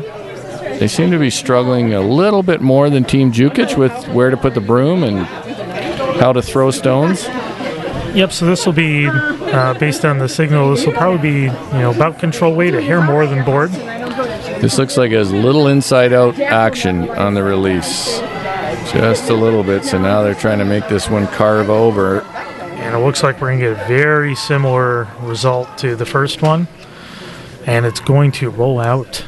Just set it back a little bit there. I don't think it takes much there, and maybe a touch more weight.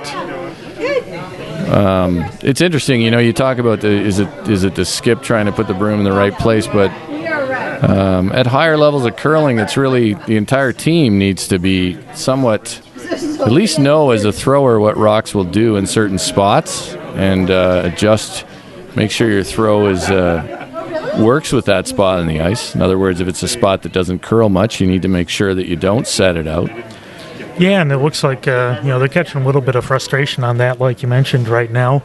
Just seems like that's been an issue through the whole game. I'd say the throws are not quite in sync with where the broom is being put down. Now, though, I think that the rock at the redstone belonging to Pulley at the back is third shot. They're going to take on this hit and roll once more. Interesting. I was thinking they were going to try to hit and roll off the back one behind that center at this point. It could. I think with this, even if you just nose, it's not terrible. Well, not yet. Sorry. But the big thing is to make sure you leave your shooter around. Yeah.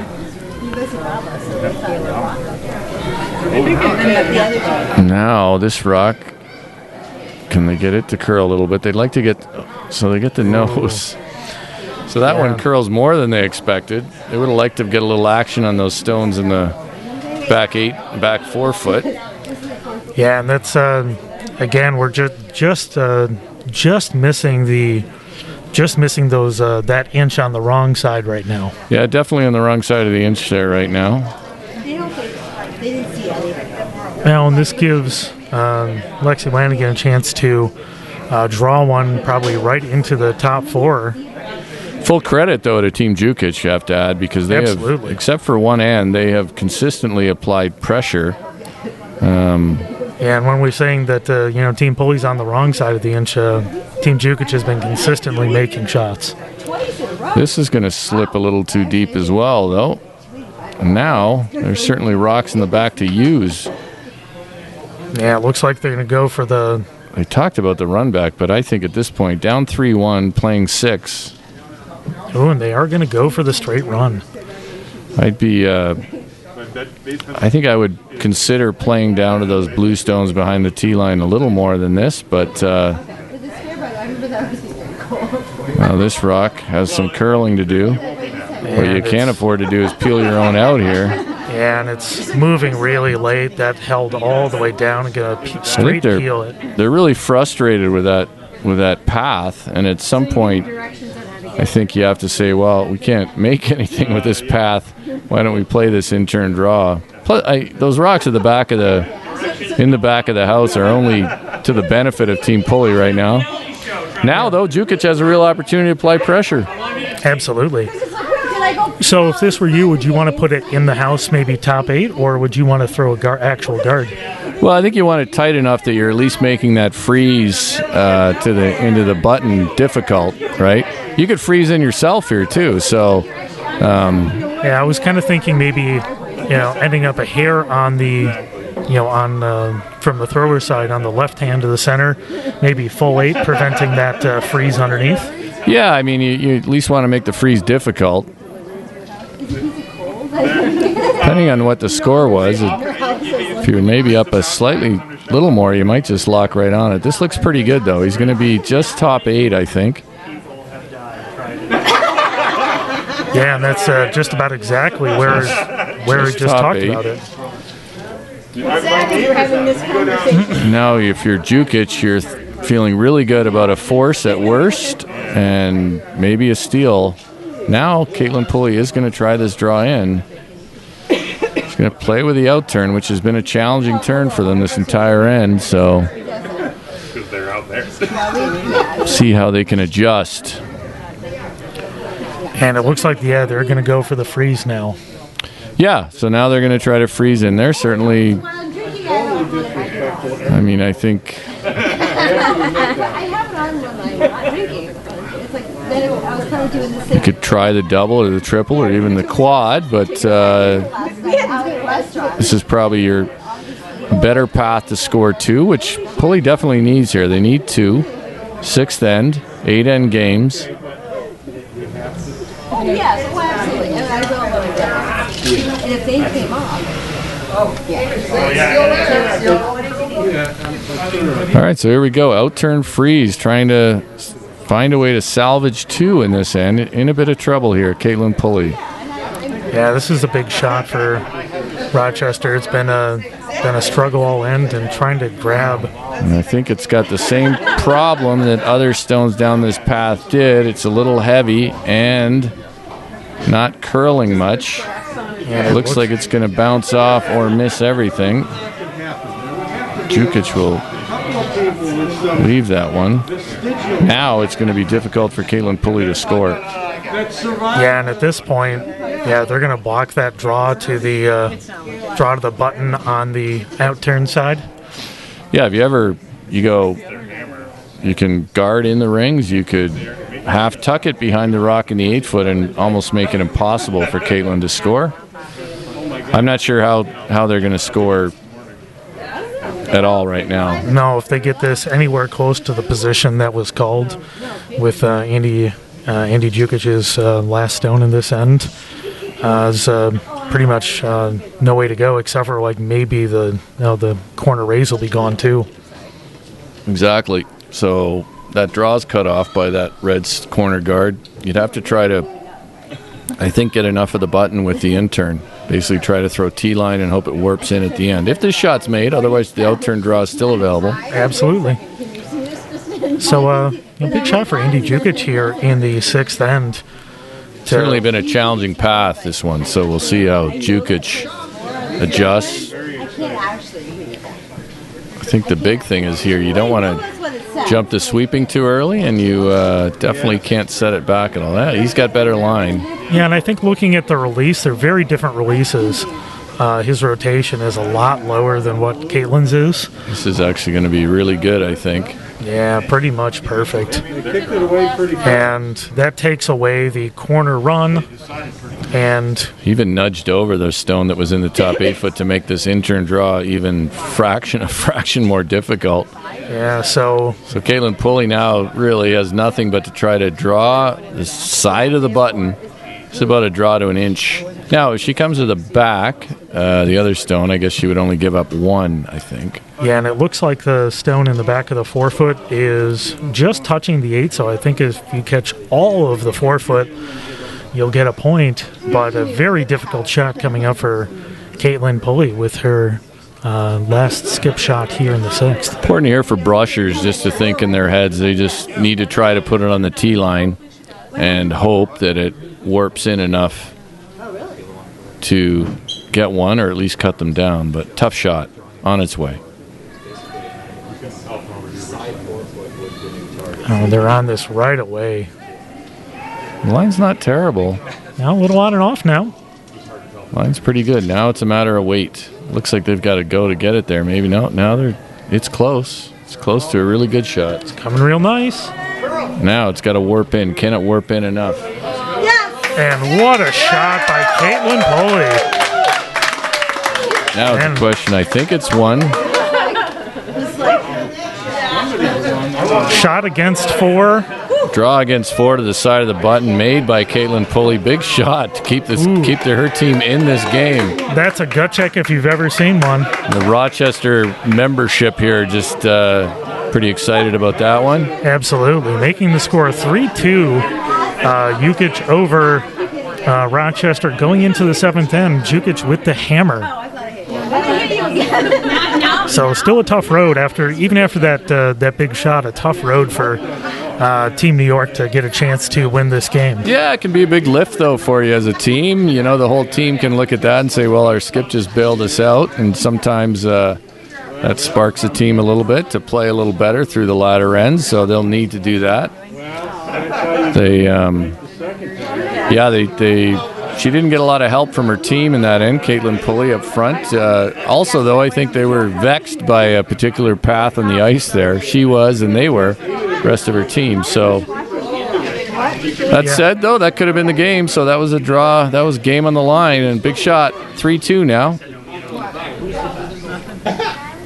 Yeah, now a chance to, set the pace for this end. And kind of a choice in how to go with your strategy here in the 7th. You're down 1 without the hammer. Well, I think you got to go for the steal or the force, right? So they're going to put up a center line guard. Jukic has options. Some players here in this position would draw to the wing, back 8. Others would go behind the corner guard. But it's pretty straightforward for Pulley. They need a steal or a force. So when you're talking steal versus force, do you think there's any difference in the strategy, the way you set things up, or really setting it up basically the same way? I think so in this situation.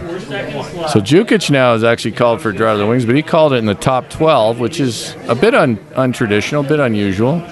Usually you'd want to draw to the back 8 foot or tee or behind. You could also play a tick here as well. They're discussing that. Yeah. I think if you do draw to the wing, you like to put it back 8. But they've got maybe a different idea, so that's fine. But usually it's back 8. You want to sort of try to keep the path open. One thing that you want to do, too, is give yourself a bit of room to make peels later in the end. That might be part of his thinking. Sometimes you put rocks in the back of the 8 foot and it makes peels difficult. Yeah, and I think generally teams are a little less likely to go after it as well because, there's not a great hit and roll. You're rolling behind the tee. Yeah, I think no matter where that was, Caitlin was going to ignore it. It ends up just being a corner guard, which is doesn't change the dynamics of this end too much. But I'm pretty sure Caitlin would have ignored it no matter what. Need a good come around here, though. Yeah, big, nice shot here for Jason Scott to draw behind and try to get into the house on the center line. Oh, looks like they're calling it very tight. Oh, nice shot on D.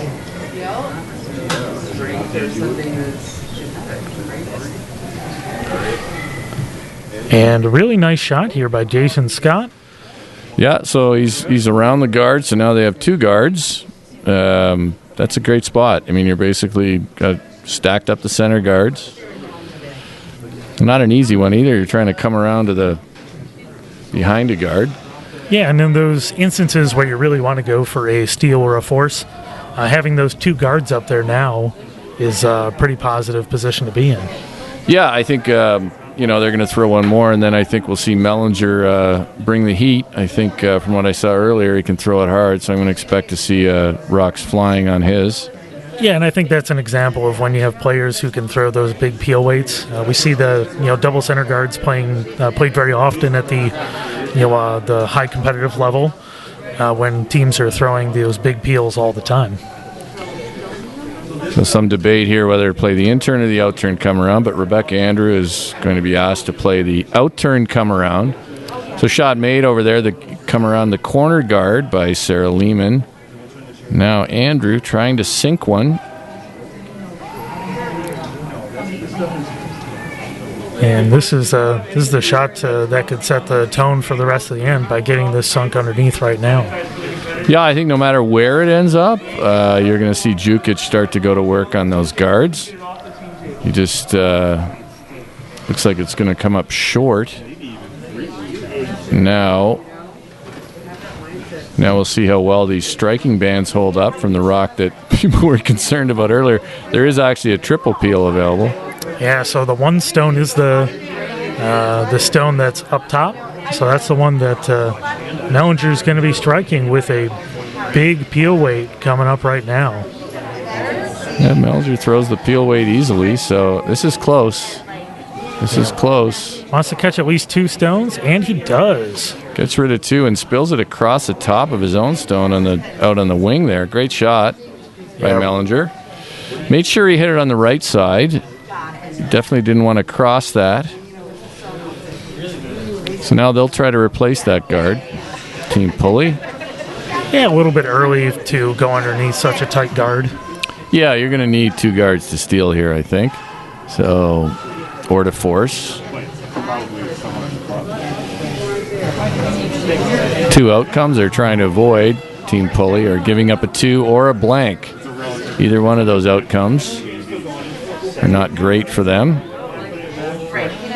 Yeah, waiting on the curl on this one. He's going to curl over and cover a part of it. We cover a bit of it, but it definitely makes the double peel available. They don't. I mean, at this point, Jukic doesn't care too much if they jam on their rock in the wing. I don't think they will, but it's close. Yeah, looks like they're calling the slash over the top double. Yeah, certainly there. I've been impressed with how Mellinger throws it hard here. Yeah, sort very of a pure. Hybrid tuck delivery, raised heel delivery. Usually it's close. Yeah, and that's pretty much perfect. Yeah, it's very pure. He's throwing within himself. He's not forcing it to be too heavy. It's a really nice throw. Yeah, I mean, I think he just throws it hard easily, which is a skill that you need. Absolutely. So that makes things comfortable now for Jukic. Pulley will have to hope that they get some kind of nose hit on a peel attempt out of Lanigan at third. And yeah, with the way the peels have been going, you're hoping for a little break. You might want to leave the guard just a hair, in a position where if they catch it a little thin, it wrecks into the corner. It's you're looking at those little angle possibilities right now. Yeah, some teams these days are actually putting the rock, this kind of scenario, sometimes they'll put it a little off the center line just to make the peel a little tougher. But peel for Lexi Lanigan. I moved up today in the order to third, so this is probably one thing they're hoping, one reason right here. This looks pretty good. Just cleaning now. Peel made. Yeah, well thrown. When a team's changing, at this time in the event, trying to get a different feel for things. Well, I'm going to guess it was Sarah might have been struggling, so often a player who is struggling might just suggest it. So that's typically what it's about. Yeah, because there's some big instances of that we've seen in Canadian competitive. It was a few years ago. I'm forgetting. Well, what the team was. you're probably thinking 2015. John Morris was skipping the team, and then Pat Simmons. He said, "Let's have Pat skip." They went on to win the Brier, go to the World Championship that year. Probably the most famous example of something like that. So, and that was. I think it's a question of you have to make sure your team's all in, ego-wise, everything else. A little bit of a wobble there out of Lexi Lanigan, but I think she's going to be okay. Yeah, finished it really nicely. It's going to be close to a nose, though. No. That's one of those slides where you come out like that and you just have to try to throw it at the rock. Yeah. Hard at the rock. Yeah, and those little recoveries are the ones that, sometimes can turn an end, whether you make a good recovery or not. But nice one there by Lexi Lanigan. And Caitlin's now forced to use this stone behind the corner guard to try to manufacture a miss. Good call. Yeah, you're going to try to sit shot by sitting on the corner of that one. Yeah.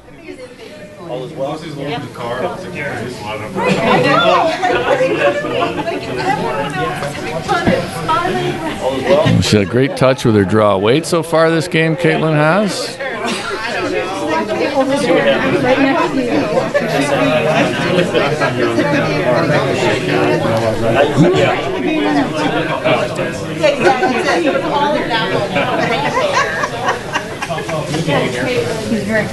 And I got to say, it is really nice to hear the buzz around the club for a big game with the local team playing on our feature sheet. And they'll be, no matter what, I mean, they may be hard pressed to win this game, but they're going to be at least in a tiebreaker and possibly in a playoff. It's a straight semis to a final in the mixed nationals and mixed fours. There's no page playoff. And this shot is looking real nice line-wise. If they can get it there, it's really good. Don't want to bounce. Bounced a tiny bit, but looks like they are shot. Still pretty good. The line was great, and now Jukic could choose to ignore that, or he can deal with it. I think he's going to deal with it. Looks like he's going to try and. Didn't quite get what he was trying for. If he was going to go for try to peel it over the top, or if he was trying to hit it over the nose. Looked like he motioned to peel it over the top, but I think he could get to it with nose and. Yeah, based on the right line. there. Based on the line, it looks like that's what he's going to do. So a bit of a finesse shot here. He could also elect just to run his own corner guard at it. I do kind of like that. The problem with that is if he misses everything, then Caitlin could put one where it's difficult for him, but probably never in danger of giving up more than one. Yeah, finesse shot for Andy Jukic here, trying to catch this. They're on it early. Now they're trying to get it to curl. Yeah, really. Can they work it over? I don't think so. And gonna wedge that right in. So not just good result here for Team Pulley. If they can hit and stick, at worst they have the force. Little mistake and they might get a steal. Yeah, and they. Of course, some teams would elect to give up a steal here and be tied in the last end with hammer. Yeah, a bit tougher. Yeah, and that's going back to what's your comfort spot with or without the hammer, and what the score is in the last end. Yeah, that's when the analytics people would weigh in. I think the analytics people would probably weigh in and say you're better off with last rock. But mark it on the mirror and then measure it. I'm like, that. Yeah, they're looking at the scoreboard back there, knowing that he's going to have a shot to either give up one or take one. Yeah, really just want to catch this right on the nose, leave it where it is, and just see what happens with Jukic's last shot. Reality is he's going to have a shot for one no matter what, because I don't think he's going to chase that. He's not going to be able to make a blank on the red stone that's behind the corner guard, so he's going to have to decide. A nice sweep by Jason Scott there to hold that out. Well, let's see what Jukic decides here. Is he going to try to hit and stick or peel it out? I think he's going to hit and stick and take one. They're talking about it, though. Yeah, and taking one, they'll be up two without the hammer. I'm pretty sure the analytics nerds out there would say that you are more likely to give up three without hammer than to give up the steal in the last end. But it's difficult to wrap your head around that. I think, like, if I was Jukic here, I'd probably want to take one, but let's see what he does. Yeah, I think he's taking one. So you're saying if you were Jason Gunlifson, you might be playing for that? Yeah, Gunlifson would be a good guy to run the numbers on. This is curling, though. He definitely wants to make sure he gets rid of it. Oh, it is curling a lot. He's gonna catch a piece. He's gonna get that scenario we talked about. And it does look that way. So we'll see how it plays out now. We'll see how the analytics play out, but the game will be tied. Jukic will have last rock, playing the 8th and probably final end at this point. Yes, we're hoping not to have the 9th end in this game. Well, blank here would be unusual. So it certainly would be. Well, what we're going to do is we're going to give you some scores from the other sheets while we're waiting to start the 8th end here. So we're going to give you a score on the other playoff consequential game first, and that's Team Evan Workin from North Dakota up 8-5 now over David Falco from Colorado. And Falco has the hammer in the 8th. So hammer in the 8th, down 3. If Falco ends up losing that game, both teams on this sheet will make the playoffs. Yeah, so that's, and I guess there'd be a tiebreaker for the last spot. It'd be Workin, Jukic. No, there'd be no tiebreaker. Yeah, so that's 4 teams. So if Falco ends up losing that game, this is more a seeding game at that point. Yeah, my tiebreaker theory holds so far. Yes. And so for those that are tuned in, the semifinal games are at 7 o'clock tomorrow night. They'll be on Sheets B and Sheets D. So we'll be covering that game cross-sheet. But we will be here for that game tomorrow night. But we'll keep an eye on that other sheet as we come down. And a quick update for the other sheets. Team Maxey is up on Team Brundage 5-3. Brundage with the hammer in the last end, down 2. And over on Sheet D next to us, right now looks like Team Jackson up 7-2 without the hammer, still in the 7th end. Jason Scott gets the long centerline guard up. They discuss the tick, and now they're going to settle a draw to the wing. See, that I'm a little surprised about with the hammer. I think this is kind of the optimal time to use the tick. Yeah, I mean, I think it's how comfortable, Sarah is throwing the tick, I guess. But, yeah, a lot of teams would try the tick here. You don't have to make it particularly well either. That's why we discussed the tick rule the other night. You don't have to be perfect with it to make it advantageous for your own team, but they're going to draw to the wing. What this can do is it might leave Andy Jukic with some kind of shot at the end where he doesn't even need to stick around. Yep, and that's all the way just behind the tee line in the full 12. And that's the spot most teams like it, behind the tee line to the wing. Now Caitlin Pulley will ask Jason Scott to draw around that high centerline guard. Good shot in his first one. Those are nervy ones to throw, and you're trying to just get them over the hog line. Yeah, and through the game, Jason Scott has hit a bunch of those. He's been throwing it quite well. Yeah, he's played well. He's made a lot of good shots at lead. So trying to put up that second guard now. Real tight right on the center. Important thing here is to make sure it's deeper than the high guard, and you want to bury at least part of it. And it looks to be just where they wanted it. So a couple gems from Jason Scott here. He's done all he can to manufacture a steal. Well, that's a 100% start to the end for them. Jukic is going to draw another one to that same side. He wants to leave at least one side for Peels.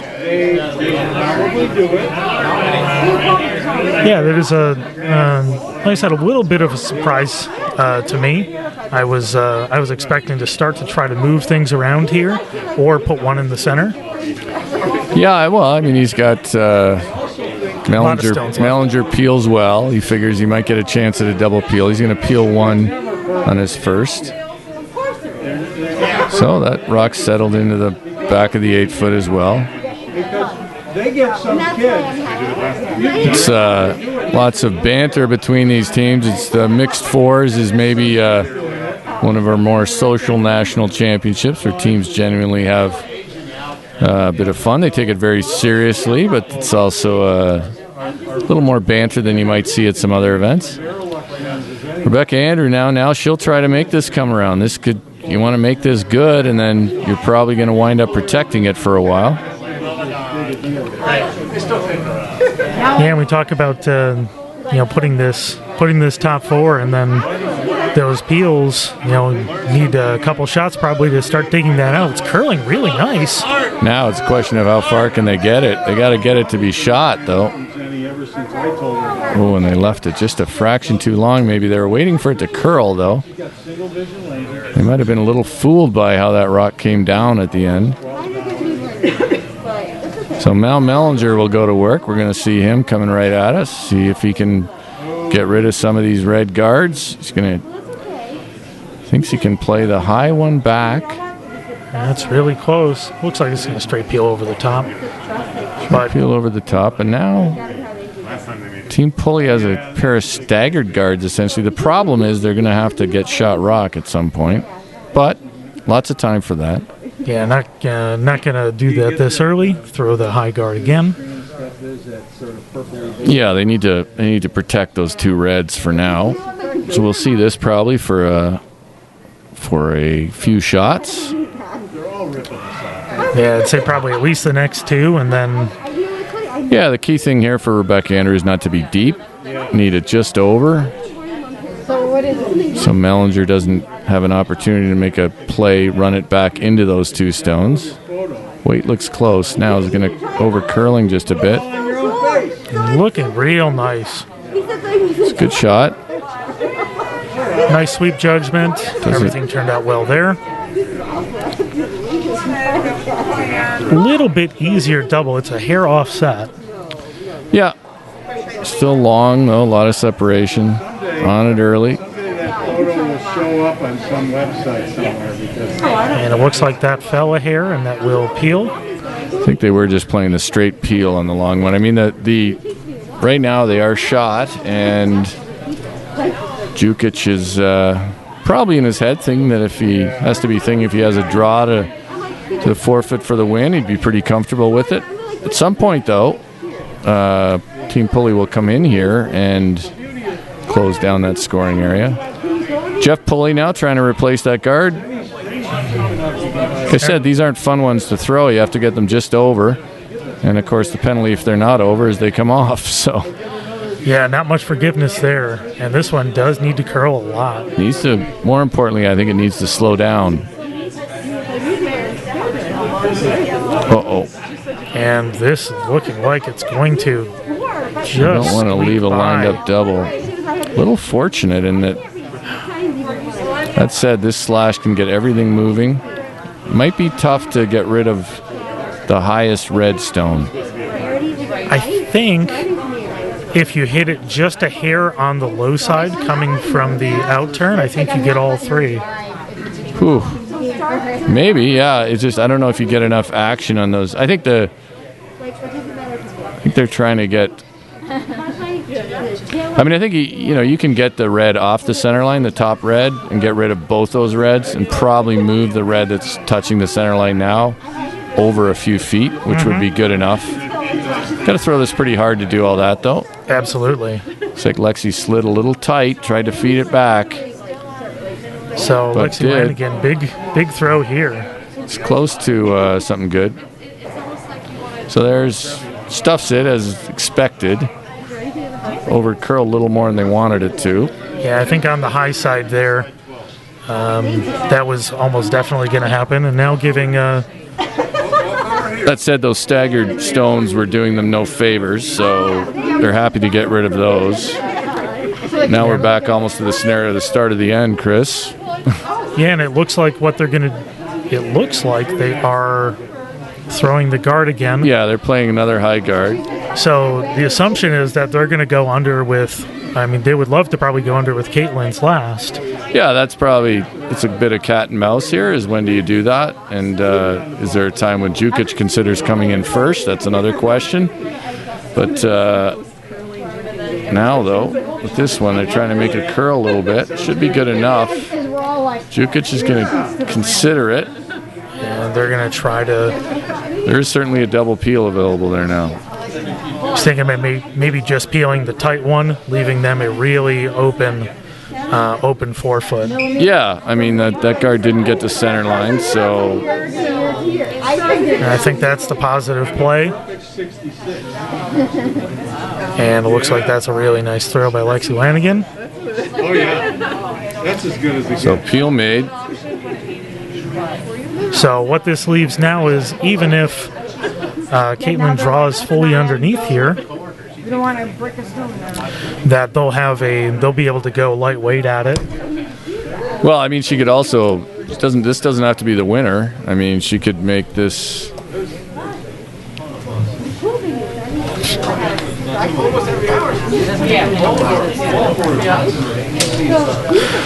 So this interesting shot for Team New York for Caitlin Pulley with her first. Looks like they are going to go underneath. Yeah, she's going underneath here. She could have sort of half buried one too, and then tried to use that one on her next. But if you half buried, I'm going to guess that Andy Jukic would peel it out.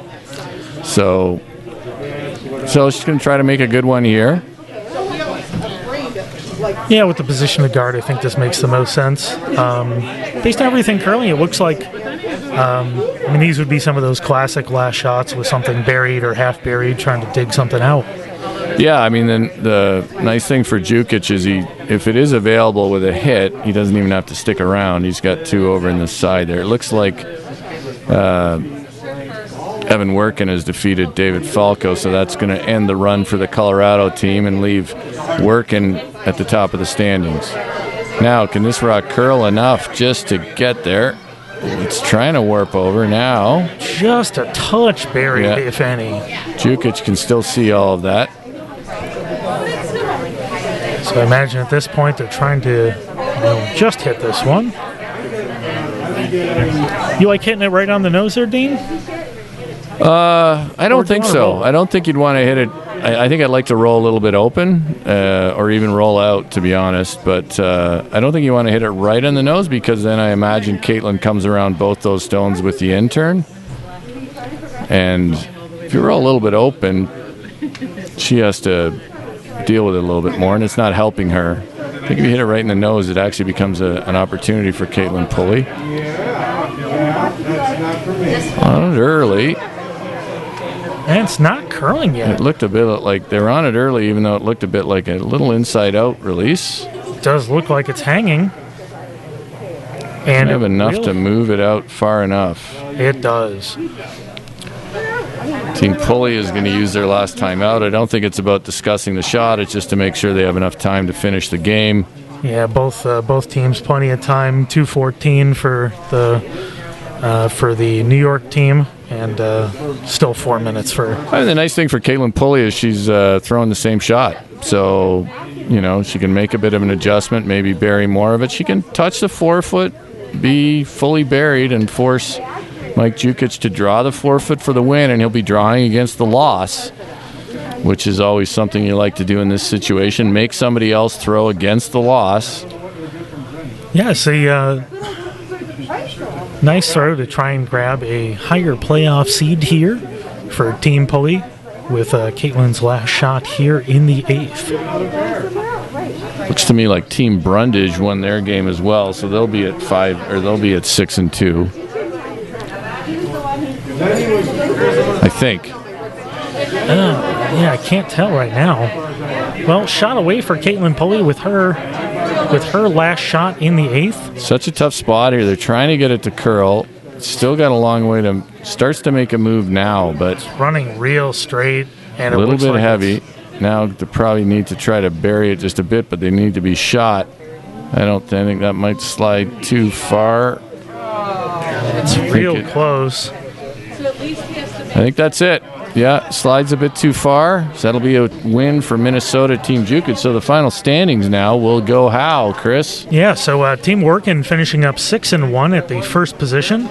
Team Jukic is now 5-2. Team Pulley 4-3. And did we think that Team Brundage won that game? I think so. I have to admit it's way over in Sheet A, and I didn't notice it too much, but I think they did. That would put them at 5-2 as well. Yeah, so if they're 5-2, it'll be Brundage versus Jukic tomorrow night at 7, and Team Workin versus Team Pulley over on one of the other sheets. So we won't have any tiebreakers tomorrow, so the game tomorrow will be at 7 o'clock Eastern Time. Just have to note, Chris, my tiebreaker theory held up. Yes, it did. Planned for all kinds of tiebreakers, they never happened. Now feeling real good about that right now. Yeah. So we will be here live tomorrow, 7 o'clock Eastern, for the semifinal games here at the Rochester Curling Club, hosting the USA Mixed Nationals, brought to you by 12th End Sports Network. I'm Chris Lindstrom. This has been Dean Gemmel. Appreciate everybody joining us, and we'll see everybody tomorrow for the semifinals.